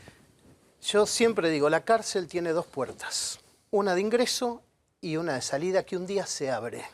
Lo primero que nosotros tenemos que decir es que hay dos jueces, uno que escuchó a los testigos, uno que meritó qué pena valía ese hecho tremendo, te mataron a un familiar. Hay un fiscal que pide 25 años de prisión, le dan 25 años y después viene un segundo juez que se llama juez de ejecución, que hay 35 en toda la provincia para un universo de 33.000, 34.000 presos. Y ese juez viene con la calculadora y dice, bueno, al 50% de la pena ya empiezan los beneficios. Entonces, ¿en qué justicia crees? Yo del lado del juez que dice 10 años y se cumplen 10, me van a encontrar a mí y al Frente Renovador. Es una decisión. Si alguien quiere pararse del lado de que al 50% de la pena se abre la puerta y empiezan los beneficios... Sí, y depende además del certificado que andás a ver quién lo firma y en qué flaco favor condiciones. le hacemos al Poder Judicial, que está desgastado, que la ciudadanía no confía en su Poder Judicial, si encima un juez dice 10 años, lo sentencio y a los 6 te lo encontrás en la verdulería. No crees más en ese juez. Entonces yo como legislador tengo el deber de construir ese juez. Tengo que cuidar el otro poder. Y debo decirle a la ciudadanía, creo en una justicia, como decía el diputado Petri, donde el fin de la pena también sea la defensa de la sociedad que está mirando lo que hace ese Poder Judicial. Por eso yo tengo que hacerle un código penal que establezca proporcionalidad en las penas, pero que las penas se cumplan en su porque integridad. es sentido común, además. Absolutamente. Muchachos, muchas gracias por el debate. Gracias a ustedes. Mientras tanto, hay otro tema que nos preocupa y tiene que ver con el laburo. ¿Hay realmente más laburo o lo que estamos viendo es una lenta sangría? Por favor, así dejamos pasar. Por favor, bien pegaditos a la calle. Ya preparados para la oficina. ¿Cuál es tu intención? Y buscar laburo. ¿Pero de qué? Y no sé, tal vez en algo más con gastronomía, pues hice el curso de barman, así que lo que se pueda conseguir. ¿Qué dice tu currículum, María Belén? Que terminé mis estudios secundarios, estoy cursando el profesorado de inglés, hice varios años de inglés también y que trabajé en una empresa familiar, una heladería y bueno, estoy buscando más experiencia sería. Espera, es tan larga que tenés que almorzar. ¿Desde qué hora estás? Desde las 1. Desde las 2:30 a 1 de la tarde. ¿Cómo es este serpentario? Porque va, viene. ¿Ustedes en qué lugar están? Y nosotros estamos como últimas, digamos. ¿Están antes de esos chicos o después? Después, estamos a lo último de todo. La Expo Empleo Joven se trata justamente de una política que hacemos del gobierno de la ciudad donde acompañamos a los jóvenes a que consigan su primer empleo o aquel que tanto están buscando para cambiar el que ya tienen. Acá pueden encontrar espacios de asesoría, como también el próximo empleo del cual te estaba hablando. ¿Vos viniste con un currículum, por ejemplo? 20 currículum traje o más, no sé cuántos traje. ¿Y los pudiste dejar? Sí, tirás currículum, pero pilas así de currículum no hay. ¿Te hacen alguna entrevista? No, no te dicen nada, te dan el folleto, Y listo, ya está. Chicos, ustedes son una suerte de vínculo entre estos chicos que están buscando trabajo y las empresas para las que ustedes trabajan. Exactamente, nosotros trabajamos en recursos humanos, en el área de reclutamiento y de capacitación, y lo que hicimos fue venir acá con un stand de la compañía en la que trabajamos, y lo que hacemos es identificar posibles perfiles que nos sirvan para las tareas que necesitamos en nuestra empresa. Tenemos un compañero. ¿Lo quieren? ¿Qué tenés? ¿Un CV ahí? Un CV. Bueno, ¿en qué trabajaste? ¿O quizás no trabajaste todavía? Sí, ahora estoy trabajando como una changuita. ¿Y qué consejo podrías darle al amigo? Que siga buscando, está perfecto lo que está haciendo, porque él lo que está haciendo es salir al mercado a ver qué hay. Y en función de eso, ver qué necesita obtener para lograrlo. Está perfecto. ¿Le dejás el currículum? Dale, toma, te dejo mi currículum. Sí. Gracias, chicos.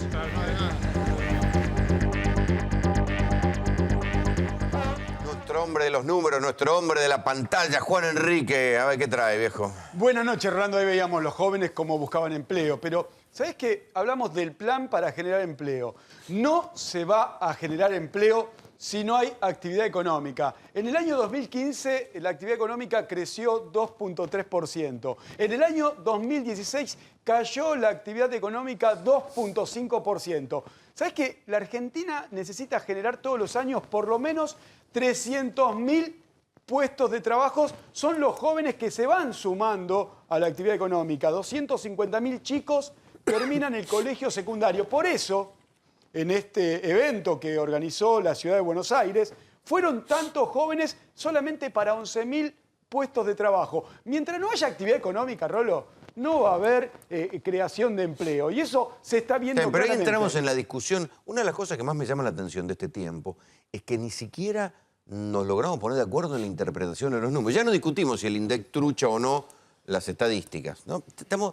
Suponemos que no las trucha más, pero no nos podemos poner de acuerdo en la interpretación de los números, porque todo es comparado contra otro periodo. El gobierno está diciendo, bueno, se crearon 1.300 puestos de trabajo. Dicen, se revirtió la caída, pero otro dice, no, no alcanza con la generación de puestos de trabajo. Hay algunos que hablan de una dramática cantidad de despidos, pero cuando vos mostrás la estadística de caída de empleo, tampoco es tan grande. No sé, me vuelven loco. Yo te muestro datos oficiales. Ahora también eso tiene que ver con las políticas monetaristas para bajar la inflación. Seguramente vamos a sacarle un dígito a la inflación y ese dígito seguramente se lo vamos a sumar al desempleo. Y eso... está bien, pero ¿y si la bajan?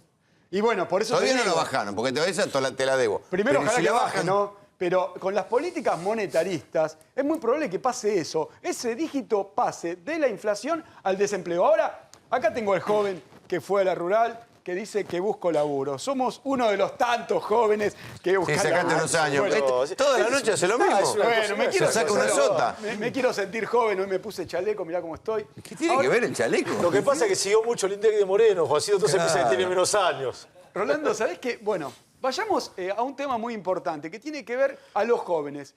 ¿Qué ventajas les damos a los jóvenes al momento de insertarse al mercado laboral? Y eso tiene que ver con el plan Progresar, que fue inaugurado en octubre del 2014 y le dábamos a los jóvenes como incentivo 600 pesos. Hoy son 900 Yo no creía pesos. en esos planes. Bueno, pero ¿sabés, Rolo? Me parecieron un poco... Rolo, vos lo incentivabas a que estudien, tenían que aprobar materias. Y la realidad muestra que ese plan, claro que se está dejando de lado. Y vos fíjate que ayer te mostré que teníamos 1 millón de jóvenes que no estudiaban ni trabajaban. Y vos mirás la cantidad de jóvenes que estaban en ese plan. En el año 2015 eran casi ese millón. Y hoy son 723.000. Claro, los 600 pesos de octubre del año 2014 no son los 900 pesos de estos días. Cambió mucho eso. Ahora te muestro rápidamente algo que venimos viendo siempre. Acá tenés el empleo privado. El empleo privado, claro que creció. Y hoy estamos en estos días que se perdieron 22.199 puestos. En estos días se conoció, en esta semana se conoció que creció la construcción en 10 puntos y que cayó la industria en 2.3. Pero fíjate que, ya lo dijimos varias veces, esos sectores tienen mucha informalidad. Por eso la gente no lo ve en la calle al momento de decir reactivación económica. Está bien, pero en ese mismo gráfico la caída no es tan catastrófica. La caída, vos hablás... Digo, la caída ahí, en ese mismo gráfico, no parece una catástrofe de desempleo. ¿22.000 puestos? Cuando hablas de formalidad, acordate que la informalidad se multiplica por 4. Podemos estar hablando tranquilamente de 80.000 puestos de trabajo. Agustina Telis, lo escucho. ¿Cómo andas, Rolando? Mirá, los datos, lo que está haciendo el gobierno es torturar los datos hasta que los datos... Torturar los datos, me gustó eso. Es eso, vos decías los promedios. Yo no lo entiendo. No, lo que está tratando es de torturar los datos para que los datos declaren lo que el gobierno pretende demostrar. Pero la realidad pasa por otro lado. Lo que explicaba recién Juan, que es elemental, que es cierto, si vos no tenés actividad económica, si no tenés crecimiento, si no tenés consumo, si no recuperás el poder adquisitivo, que es el gran problema que tiene esta economía, no hay chance de que la economía crezca y de que genere empleo. Vos mostrás los datos. Entre esta tortura que le hacen a los datos para mostrar la realidad que pretenden mostrar, un tema con el empleo es que incorporaron monotributistas en una categoría de trabajadores que antes no estaban incorporadas. Esa caída leve no es tal. Claro, no es más tal. Vos tenés salidas de empleo formales, registrados, con todas las de la ley, hacia, por ejemplo, el monotributo, que están siendo contabilizados como empleo. O de empleos industriales a servicios. Y que son, claro, bueno, y que son ciertas formas también que van hacia una flexibilización laboral, que creo que es una pretensión que tiene el gobierno al final del camino, en esta idea que tienen de que la economía gana competitividad si baja los costos laborales y estas cosas que empujan a la flexibilización. Pero la realidad es que estamos viviendo una situación económica muy compleja. Ayer el Yo la veo compleja, pero no lo veo apocalíptica la foto del día de hoy. O sea, yo la veo compleja en la que viene. No, en la que viene... En la bomba de las LEVAC, en la deuda. Bueno. Pero ahora no es que, no creo que, digo, no es el 2001, no estalló el desempleo. Mira, el INDEC ayer sacó el dato de industria, el estimador mensual industrial. Sí, 14 meses de caída. Okay. 15 meses de caída consecutiva, 2.3 de caída interanual contra el mismo mes del año pasado, que si tenés 15 meses de caída, porque ya había caído. O sea, es una dinámica. Ahora, con la industria cayendo a ese ritmo, dentro de lo que es la industria, el sector textil, 24.7% cayó en un año. Los datos que no te convienen me los da, los otros decís que lo torturan. No, ¿Son buenos o no son buenos son los datos? En ese caso incorporaron monotributistas, etcétera. Después la tortura, ¿cuál es? Te toman, lo que decía Rolando, te toman el promedio móvil de los últimos 3 meses. No, vamos a tomar los datos. ¿Los torturan los datos de este gobierno? Sí, los torturan. ¿Ustedes los escondían o no? ¿Quiénes son ustedes? Bueno, el gobierno anterior lo escondían o no. No, ¿por qué no se escondían? ¿No lo escondían? No, está bien. No, ¿a qué te referís? Pará, los datos de inflación que en un momento no daban la realidad, sí, no daban, la realidad no mostraban. Sí, pero ¿qué tiene que ver? No, pregunte. No vamos, si no van a decir que lo discriminamos, Miguel Boyano. Buenas noches. ¿Qué tal? Mira, yo creo que el diagnóstico está equivocado directamente. Yo estoy escuchando, si no hay actividad, no hay empleo, y se están equivocando el orden. Porque acá... Rompió la gravedad. Vas contra la teoría de la gravedad. Permíteme un poco. Che, no empiecen. No empeces a interrumpir. Acá se está equivocando el orden en el siguiente sentido. Acá el sector privado no tiene posibilidad de generar trabajo. Acá tenemos que en los últimos años del kirchnerismo, y este gobierno no lo ha cambiado, tenés un gasto público que hoy... Cuando entró Néstor Kirchner estaba en 23%, ahora está llegando al 50%. Es decir que el sector privado no tiene posibilidad de generar... Ahí hay otra bomba de tiempo. Momento. El sector privado no tiene modo de generar empleo porque vos tenés impuestos altísimos y además tenés cosas como, por ejemplo, la industria del juicio y el ausentismo que hacen que el costo laboral sea enormemente más alto que en otros lugares de la región. Pero ni siquiera me tengo que meter en el tema del costo laboral porque solamente con el tema de los altos impuestos que tiene la Argentina y el déficit fiscal y el enorme tamaño del Estado, vos no le dejás espacio al privado. Entonces, hasta que vos no le puedas dejar espacio al privado, en realidad la situación de empleo está prácticamente estancada en los últimos 2 años, al igual que en los últimos años del kirchnerismo. No ha crecido el empleo privado porque no se va al fondo de la cuestión. El fondo de la cuestión es que vos no tenés espacio para el sector privado, tenés impuestos muy altos y tenés... Pero ahí me pierdo en el razonamiento. A ver si me lo puedes explicar. ¿Qué tiene que ver el tamaño del Estado con la generación de empleo? Porque me faltan eslabones en el camino. El tamaño del Estado lo tenés que financiar de alguna manera. Lo financiás con impuestos tan altos que están en récord que no permite que ninguna empresa gane dinero. Decía, si no hay actividad, no hay empleo. Primero tiene que estar la posibilidad que la empresa gane plata para que pueda contratar gente. No es al revés. Entonces, cuando vos tenés ese problema... Pero si no tenés demanda... ¿Vale la pena invertir cuando es más rentable Agustín, la ahora bicicleta? Va a salir, te voy a explicar, Agustín, el típico razonamiento de Agustín. Hay que incentivar la demanda y el consumo. ¿Qué fue lo que el kirchnerismo se dedicó a hacer en los últimos 4 años? ¿De qué manera? Aumentando gasto público. No, siempre. Aumentando gasto público, gastándose la reserva del Banco Central y lo que no le alcanzaba cobrando impuesto Miguel, inflacionario. ¿cómo explicás? Y ¿Cómo con explicás? todo eso, permíteme, y con todo eso no consiguió hacer crecer el empleo privado en lo más mínimo. ¿Cómo no consiguió? De Mirá hecho, los datos, mirá de los datos hecho, que están ahí. En lo que es, Tenés los datos Gato, ahí, ¿eh? En lo que es PBI per cápita tuviste una caída del 5% y en lo que es PBI punta a punta del año 2011 al 2015 estuviste más 0,10. Esperemos, ahí. ¿Cuál es el estímulo a producir incentivación, si es esta más negocio meter la incentivación, guita en el banco? Lo que hicieron ahí fue gastar y dilapidar recursos y no hubo prácticamente Escuchame, ningún efecto. vamos a invertir Es el así de razonamiento. simple. Te saco todos los impuestos que es el gran problema para vos. No tenés demanda, no tenés mercado donde colocar tus productos. ¿Qué haces pagando menos impuestos? ¿Quién va a generar empleo si no hay mercado? Vos pensás que la Le cosa viene buscás al- el pelo al huevo y revés. es elemental. Es elemental. Nosotros si tenemos- vos no tenés él consumo, está totalmente no tenés equivocado en demanda. el diagnóstico. Él quiere crear ese consumo de qué manera, artificialmente, imprimiendo no. pesos, Moviendo la rueda, moviendo la rueda, haciendo que gire. Fratellis es el exponente clásico del keynesianismo, casi de lo más vetusto. Es el Ford K del keynesianismo. ¿Vetusto? Es el Ford K del keynesianismo de 1936. El Ford K es un titulazo. El Ford K, muy bien. Ya te voy a presentar así. El Ford T, me equivoqué con el Ford K. El Ford T. Te va mejor la K. Te va mejor la K, mira, fue el inconsciente, está bien. No Pero hace ese raso es el no Ford hace T. falta defender al kirchnerismo, ¿no? Pero ¿cómo explicás ese crecimiento de 3 millones de empleo privado que muestran los datos del CIPA con la misma presión fiscal, con el mismo mercado interno? ¿Qué misma presión fiscal? Claro, la presión fiscal es la misma. La presión fiscal en los sigue últimos 10 creciendo. años es la misma. De hecho, bajó. No, En el en los 2016 últimos bajó la 10 años presión no es la fiscal. misma. Bajaste Sigue creciendo bienes la presión personales, fiscal. bajaste ¿Por qué? ¿Qué retenciones, impuestos se crean? Bajaste la presión fiscal. Pero vos estás mirando solamente algunas cosas nacionales cuando tenés un montón ¿Vos también? No, porque te estás equivocando, porque vos cuando estás, por ejemplo, pagando la boleta de la luz o del agua, tenés un montón de impuestos que son municipales y la presión fiscal está en máximo. Si vos pensás que la presión fiscal hoy es la misma que hace 10 años, estás leyendo mal. Yo lo voy a hacer como si fuera una policial. Le voy a proponer un enigma. O sea, ¿me quieren decir si están entrando más importaciones? ¿Por qué los productos importados no están más baratos que los nacionales? Porque el Estado no controla, se retira, sigue la lógica bogiano ¿Y de por la qué la mano gente no lo invisible. compra? Él es el 4K de Adam Smith. No, está bien, pero ¿por qué? Y la mano invisible. Menos mal. ¿Por qué la gente no lo compra? Mil veces el O sea, Adam Smith.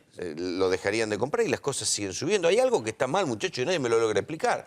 No, Mira, las cosas, las cosas se venden menos porque el consumo cae, la venta aumenta. Ahora, los precios no. Hay un sector que se apropia de un excedente, que tiene una rentabilidad extraordinaria, que después la gira al exterior a través de fuga de capitales, 5.600 millones de dólares. Y la gente boluda que paga los precios aunque sepa son que los son precios que choreados. están, son los precios que están. Si el Estado se retira y no cumple sus funciones, porque a Miguel y a otra gente no le gusta que el Estado cumple sus funciones, entonces vos vas a comprar el producto y encontrar los precios que encontrás. No, esta copa china vale 30 centavos. Acá en Argentina se vende 30 pesos. El que le importa es un empresario. Si la puede vender a 25, te la va a vender a 25 y va a ganar dinero, como dice. Y si encima le Agustín, decís, se va a con llevar. esa rentabilidad extraordinaria, colocarla en la LEVAC, te paga una fortuna en tasa de interés, dejá, no inviertas en la economía productiva. Este es un país donde no Y funciona la giralo. regla de la economía clásica, no sé. No, de ninguna manera. Lo que pasa es que ellos hacen muchas cuentas mal. Por lo pronto, ellos piensan que todas esas importaciones son sin fricciones, sin ningún tipo de costo. Al final puede tener un margen, pero no es algo excepcional lo que tiene el margen de las importaciones, sino tendrías un montón de flujo económico yendo a las importaciones. Lo Cuando vos tenés, ves los lo números, tenés. ¿Y Chile? no lo tenés. ¿Cómo que no? En Anda a la Chile, cordillera a cruzar. ¿Sabés pero cuánto eso es un ingresó? problema 10 kilómetros de cola. Es Eso lo es un mismo. problema de tipo de cambio. No es lo mismo. Es un problema de ¿Cuánto tipo de está cambio ingresando atrasado. las importaciones de bienes de consumo? Pero el tipo de cambio no sirve. creciendo las importaciones de bienes de consumo.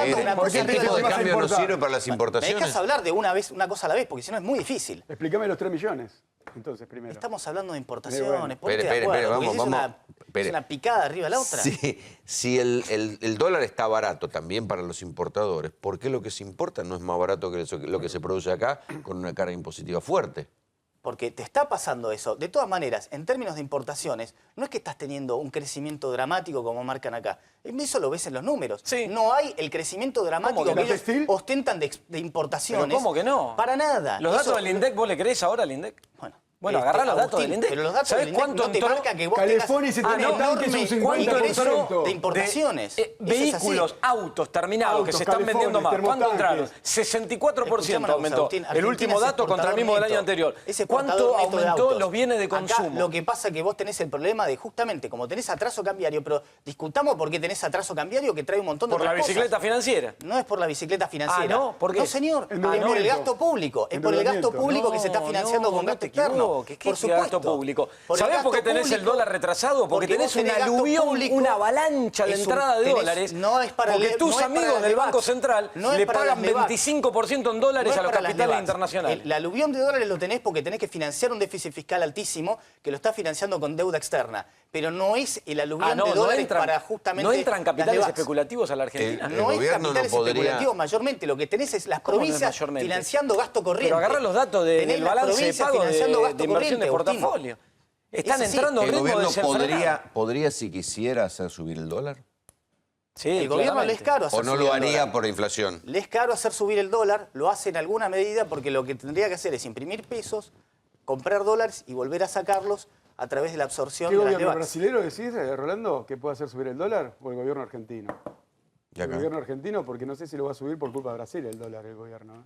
Cuando Bueno, hay una fuga de capitales... La por todas famosa las bicicleta transacciones financiera de la que tanto habla Agustín, está a la vista que en una semana, en 10 días, te sacó 4 meses de rendimiento. Así que si hubiera tal bicicleta 4 meses financiera... de rendimiento no te sacó. Si 4%, hubo una por devaluación supuesto. del 2 y Si pico por ciento, el- que es la rentabilidad el dólar mensual que el tenés en la dólar LEVAC. te corrió el 8%. No, ¿Cuánto es la 4.5, No te corrió el 8%. 4.5. No te corrió el 8%. Te corrió el 8%. En Brasil te corrió el 8%. Acá te pasó de 15,40 a a 16,20. ¿Y cuánto te dan las LEVAC si vos las mensualizás? 2%. Te sacó 2 y 4 pico meses, por ciento 3 mensual. meses ¿Y hace medio. cuánto que están subidos a la bicicleta? 38% Te en la sacó- tasa de LEVAC el año pero vos pasado. hablás vos Están hablás viviendo ex en post. una fiesta. Vos hablás ex post, Agustín. Escuchá, no podés Hablás ex negar, post. no hay podés bicicleta negar. financiera. O sea, ¿Cómo no va a haber se ha dado bicicleta ex financiera? post. ¿Qué pasa Pero después de las ex ante no la elecciones? tenés, A ver, por ¿qué favor. pasa después de las elecciones? Después de las muchachos? elecciones depende mucho de lo que ocurre con Brasil. Como la economía argentina está muy vulnerable, muy frágil a los movimientos de capitales especulativos, porque implementaron la política que a Miguel le encanta, que es desregular los movimientos de capitales. Él no le gusta, ¿eh? Él le encanta achacar cosas. Porque es No, eso, pero pues pero así. pará, ¿no te encanta desregular los movimientos de escuchame capitales? una cosa, Agustín, vos Espere, espere. preocupate por tus temas, no me digas No, lo que porque le vos gusta a acabás de Miguel. ser exégeta No le mío, gusta dijiste. a Miguel lo que le gusta hacer, Datelis ¿viste? es el que sabe. Bueno, ¿qué pasa después de las elecciones? Vamos. Bueno, después de las elecciones depende de lo que está ocurriendo en gran parte con Brasil. Si Brasil entra en una cuestión conflictiva, como parece que está yendo, puede haber una reversión en los flujos de capitales, en los movimientos que salgan los capitales de la región, salgan de Argentina. Como estos muchachos han generado una fragilidad y una vulnerabilidad a la economía enorme, podés tener un salto Un tequila, devaluatorio, una especie de tequila, que antes estábamos completamente exentos de esa situación. ¿Por qué? Porque habíamos quitado los vínculos entre la economía argentina y el resto del mundo por los canales Una financieros, protección a los capitales por golondrinas. desendeudamiento, regulación de los movimientos de capitales. ¿Sabés cuánto cayó la economía de Brasil en 2015? 3.8. ¿Sabés cuánto creció la economía argentina, según el nuevo INDEC, al que todos le creen? 2.6. ¿Por qué cortaste esa relación histórica entre Argentina y Brasil? Porque apostaste al mercado interno. Estos muchachos debilitaron el mercado interno, sacaron todo tipo de control a los movimientos de capitales, te generaron el aluvión de la bicicleta financiera, del ingreso de capitales especulativos y el endeudamiento externo. Mirá, O sea que ahí- Conclusión, permitime un estás comentario. muy Permitime un vulnerable a lo que comentario. pase afuera. Después y ya te cierro esto, después de las elecciones, ¿qué pasa? Viene el ajuste que el mercado financiero del otro lado, que es el que toma la deuda, le está pidiendo al gobierno, y la devaluación del tipo de cambio, que en algún momento el gobierno va a generar o el mercado la va a generar según lo que está pasando pasa en después de Brasil. las elecciones? Los salarios te la debo. ¿no? Argentina está vulnerable, pero por motivos totalmente diferentes a los que dice Agustín. Creo que el diagnóstico es equivocado. Argentina está vulnerable porque efectivamente está financiando gasto corriente con deuda externa. Como no quiere achicar ese déficit fiscal que estás teniendo, efectivamente no es solo El ajuste, Brasil. decilo, el ajuste. El No quieras- ajuste, lo ibas el a decir. ajuste fiscal. ¿Te querés la palabra ajuste fiscal? Yo no le tengo miedo a la palabra ajuste No, fiscal. porque dijiste te frenaste, ibas a decir ajuste y te frenaste y No, dijiste él lo dame. dice cada por tres, che. La palabra ajuste no me ¿Y tiembla. sería como a vos, gratuito que un te ajuste? gustaría. ¿Qué pasa con la actividad económica? Déjame hablar Espere, porque espere, vos vamos. hablas mucho, Agustín. No parás de hablar, sos una máquina de hablar. Entonces, el diagnóstico de él es equivocado, pero él dice que Brasil puede ser el problema para Argentina. Yo creo que se queda corto. Argentina tiene muchos otros problemas, que son cualquier cosa que pueda tener en el mundo que dispare un evento crediticio. En ese momento... Se pusieron de acuerdo. Pero por motivo diferente. Qué emocionante esto. Por lectura Rolando. diferente. Él cree que es por Brasil. Argentina está Los efectivamente... servicios de- No, yo no creo que sea por Argentina Brasil. Espere, espere. Argentina está Ya se puso de vulnerable. acuerdo, no lo jodas, que ya- Argentina está vulnerable, pero no por los motivos que él exime. No por los motivos que él exhibe. Argentina está vulnerable porque no está afrontando el déficit fiscal y lo está financiando con deuda, que es lo que afecta al tipo de cambio. Entonces tenés tipo de cambio atrasado. Cualquier momento en donde vos no tenés financiamiento para Argentina. A A los eso niveles voy. que tenés una crisis. Rolando, ¿Por a qué? eso voy. Porque vos tenés hoy un déficit fiscal similar al que tuviste en los 80. Si gana que Cristina. en los 80 Discúlpame, vos tuviste, espere. vos Pero tuviste mirá lo con que te este voy a mismo decir. déficit fiscal tuviste una gran crisis. Si ganara Cristina, Sí. ¿alguien le seguiría prestando plata a la Argentina? Probablemente sí, porque Argentina hoy no está en default y en los mercados están todavía prestando plata. Están dulces. Están dulces. Lamentablemente Argentina tiene, porque viene de, tanto que hablan de la herencia, viene de una herencia que fue un desendeudamiento inédito para la historia argentina. Entonces, Tiene colchón para endeudarse. lamentablemente estos muchachos tienen soga para seguir tomando deuda a las tasas altas a las que la están tomando, Una etcétera. lástima que abusaron toda la política keynesiana de gastarse las reservas, subir el gasto otra público, cosa. imprimir plata para meterle, para forzar toda la lógica keynesiana hasta fondo, donde ya no rinde más. Porque efectivamente esas herramientas de corto plazo pueden rendir y pueden funcionar, pero en un momento se tira el piolín y no le anda más. Y una ahora no cuestión anda más, digo, se rasga las vestiduras, Miguel, con el tema del déficit fiscal. Supongamos que nos ponemos de acuerdo y hoy es un problema el déficit y que lo están financiando con deuda al déficit. ¿Qué es lo que hizo el gobierno actual con el déficit fiscal? Lo agravó, lo agrandó, lo extendió, creció 71% el dato de abril contra el dato de abril del año pasado. ¿Pensás que yo celebro eso? No, pero por eso. ¿Vos pensás que No, yo celebro? estoy hablando con vos, estoy Pero marcando. entonces, vos Pará, pensás, ¿por vos tenés qué? una disyuntiva equivocada. No, ¿por ¿Vos qué qué agrandó el déficit si vos fiscal? querés que yo critique al ¿Por qué? gobierno, tengo críticas, pero no son las que vos hacés. Porque cada vez recauda menos. Los ¿Por qué servicios de cada vez deuda. recauda menos? Porque aumentan los servicios de deuda, porque la economía está en recesión y porque eligieron ganadores y perdedores. Eligieron cortarle los impuestos a los sectores de más ingresos y más recursos y que caiga la recaudación sobre los sectores más postergados de la sociedad. Eso es trillado. ¿Y cómo eso lo es quiere trillado, solucionar, Miguel? eso es tan Cortando trillado, el gasto. Eso es tan trillado La misma que él dice, solución le de dan al Caballo en la campo. década del 90. Ellos están trillados, le dan al Muchachos, campo. yo lo- Te voy a explicar, Sí. déjame lo último. Le dan al campo, ¿sabes qué? No es que le dan al campo. Le sacan la mano que tenía dentro del bolsillo durante años. Eso le dan al campo. Ya vivimos tu teoría. Por favor, Yo lo sé. le dan En la al década campo. quiero que Le conste, sacaron la mano del bolsillo en al campo. cualquier momento se van Agustín, por abrazados, que favor. conste, porque han Por tenido dos favor. coincidencias hoy. Gracias por venir y gracias por el debate. Nuevos testigos te están declarando en los tribunales federales. Se mueve en Comodoro Pi la denuncia original del fiscal Nisman contra Cristina Fernández de Kirchner. Y yo lo que creo que los tipos quieren restablecer relaciones y que lo van a hacer multidimensionalmente, a nivel gobierno, a nivel Estado. Entonces van a aparecer 10.000 líneas distintas, paralelas, algunas contradictorias, pero muchas líneas por todos lados, pícaros como este, que depende de la línea, cuál sea. Y lo comercial es una cosa que es como la frutilla para todos ellos. Sí. Lo que tiene que ver con establecer relaciones entre los Estados, donde incluso lo comercial es una cosa realmente... Sí. No es que no es importante, pero es secundaria porque están apuntando a cualquier otra cosa. Alianzas mundiales, el Está tema bien. del uranio. Está bien, ¿viste hoy, Clarín? Esa dimensión estos tipos no la manejan. Esto lo que te puede llegar a manejar es, quieren construir el nuevo enemigo de la AMIA, el nuevo responsable de AMIA, por ejemplo, es una necesidad que tienen que construirla. Van a querer ir construyendo el consenso de esto. Bien, ¿vos leíste Clarín hoy? No, evidentemente hoy no lo leíste, Clarín. No. Bueno, en la página 31 hay una nota donde dice Argentina tiene que desclasificar los informes de la AMIA. Entonces, ¿quién hace la nota? Miguel Ángel Tomás. Entonces, hace todo un desarrollo donde nosotros somos los culpables, el gobierno argentino está loco, está enfermo, va a tener que dar explicaciones, bla, bla, bla, bla, bla, bla, bla, bla, bla, por toda una página, ¿eh? Juan Carlos, yo te diría que esperemos a que la embajada dé señales de vida, de que debe aportar algo, para no Está ir bien. crudo, porque vamos a ir crudo, vamos a pasar vergüenza.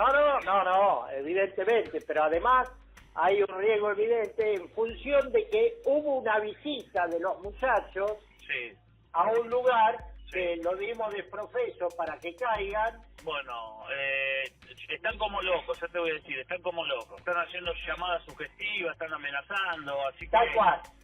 Hay una Vamos a expediente repartir. abierto ahora en La Matanza, en un juzgado denunciando esta situación. Vamos a bajar el perfil porque están apretando mal. Entonces, Bueno. dejamos que se siga encargando el gobierno y vamos a esperar que la embajada hable algo para avanzar con este muchacho conocido en común que hay.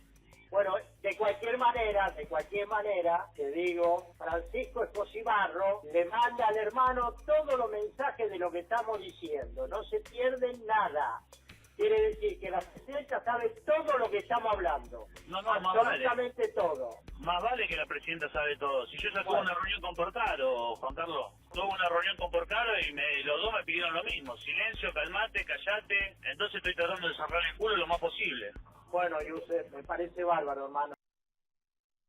Néstor, ¿qué está pasando en tribunales federales? ¿Se mueve la causa? ¿Están empezando el desfile de los testigos? El dato que ocurrió ayer, la unificación de todas las causas en el juez Claudio Bonadío, es probablemente la peor noticia que podía haber recibido la expresidenta Cristina Fernández de Kirchner, porque allí hay una matriz.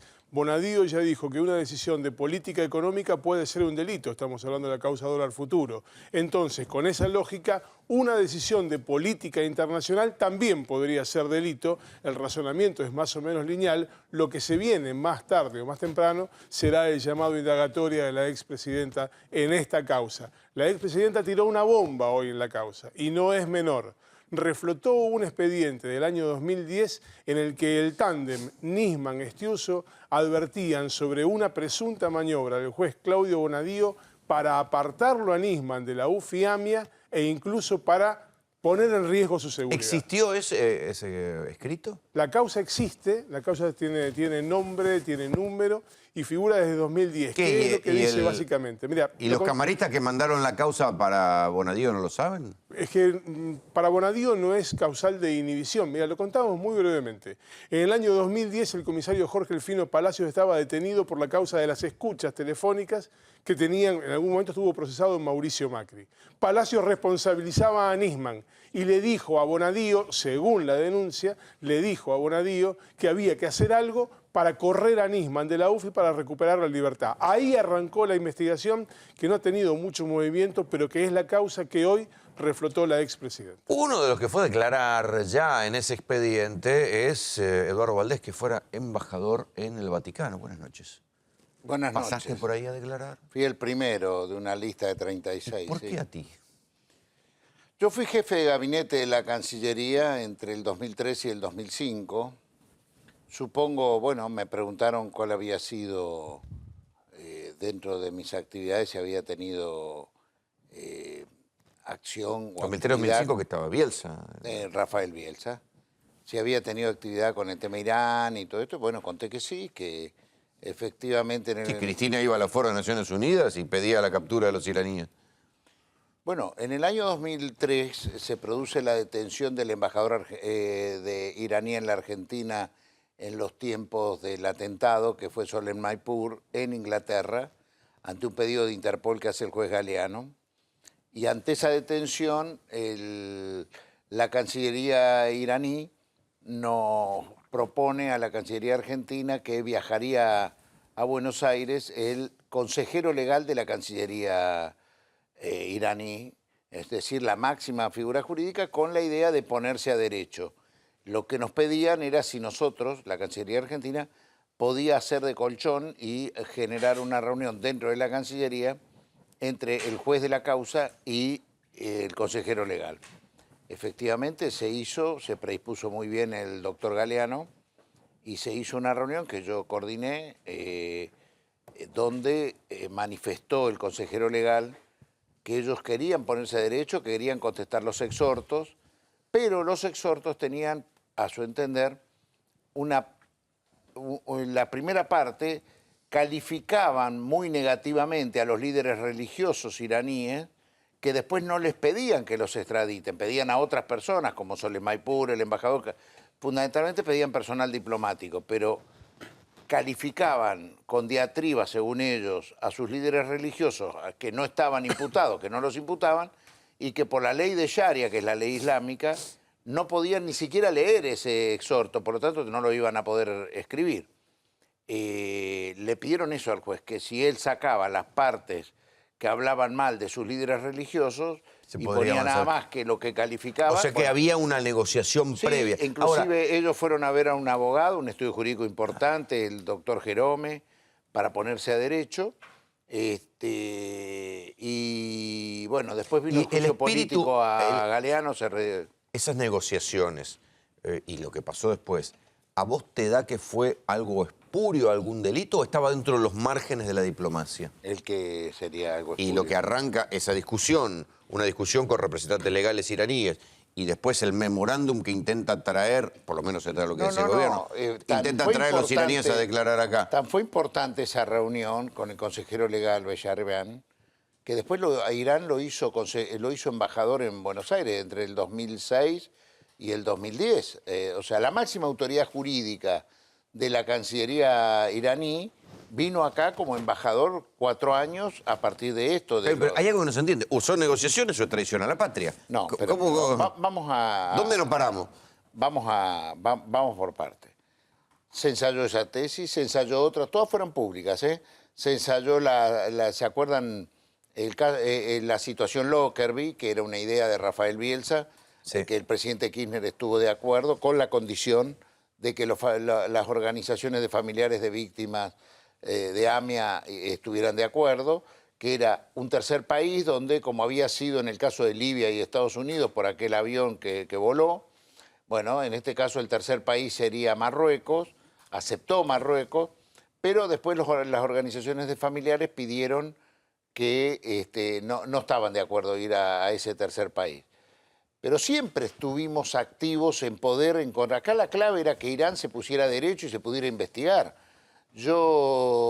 Estaba esa situación Lockerbie, estaba lo que yo les conté de cuando vienen a hablar con Galeano. Después tuvo un impas por el juicio político a Galeano. Pero ¿en qué punto esa discusión se convierte en traición en una acusación de traición a la patria? ¿Hay algo que, o sea, hubo...? Es que para poder hablar de traición a la patria, van a tener que hablar de traición de la patria de los que firmaron el memorando de entendimiento y de los diputados y senadores que lo aprobaron. Porque no es un memorándum aprobado legislativamente. Yo entiendo que ahora quieren hacer el partido judicial, han armado...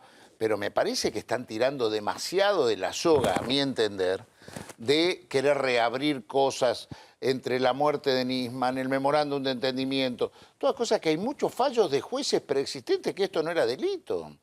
Entonces, guarda, me parece que hoy la población mira a la justicia, después del 2x1, la población mira a la justicia de otra manera. ¿No? Creo que debe estar, si uno hace una encuesta, debe estar más desprestigiada que la política. Guarda con esta cosa de que cambio, pongo, saco, fallos increíbles de sobreseimientos. Me parece, yo llamo a la reflexión. Yo fui hoy, me predispuse, 9:30 de la mañana, terminé tarde, pero me parece que es muy difícil. ¿Cómo es traición a la patria? ¿Qué es traición a la patria? Eduardo, muchísimas gracias por venir. No, gracias a ustedes.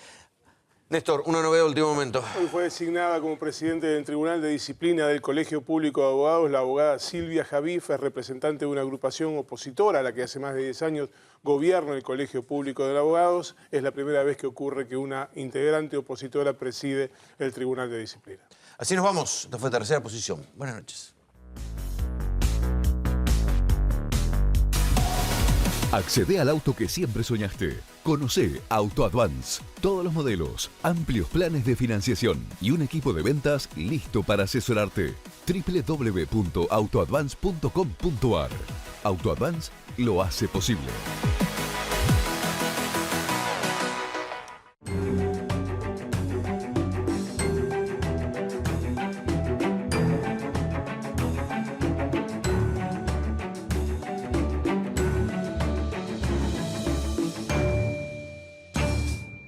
Defensor del Pueblo de la Provincia de Buenos Aires, 0800 222 5262. La línea gratuita para acceder a tus derechos. Defensor del Pueblo de la Provincia de Buenos Aires, garantía de derechos.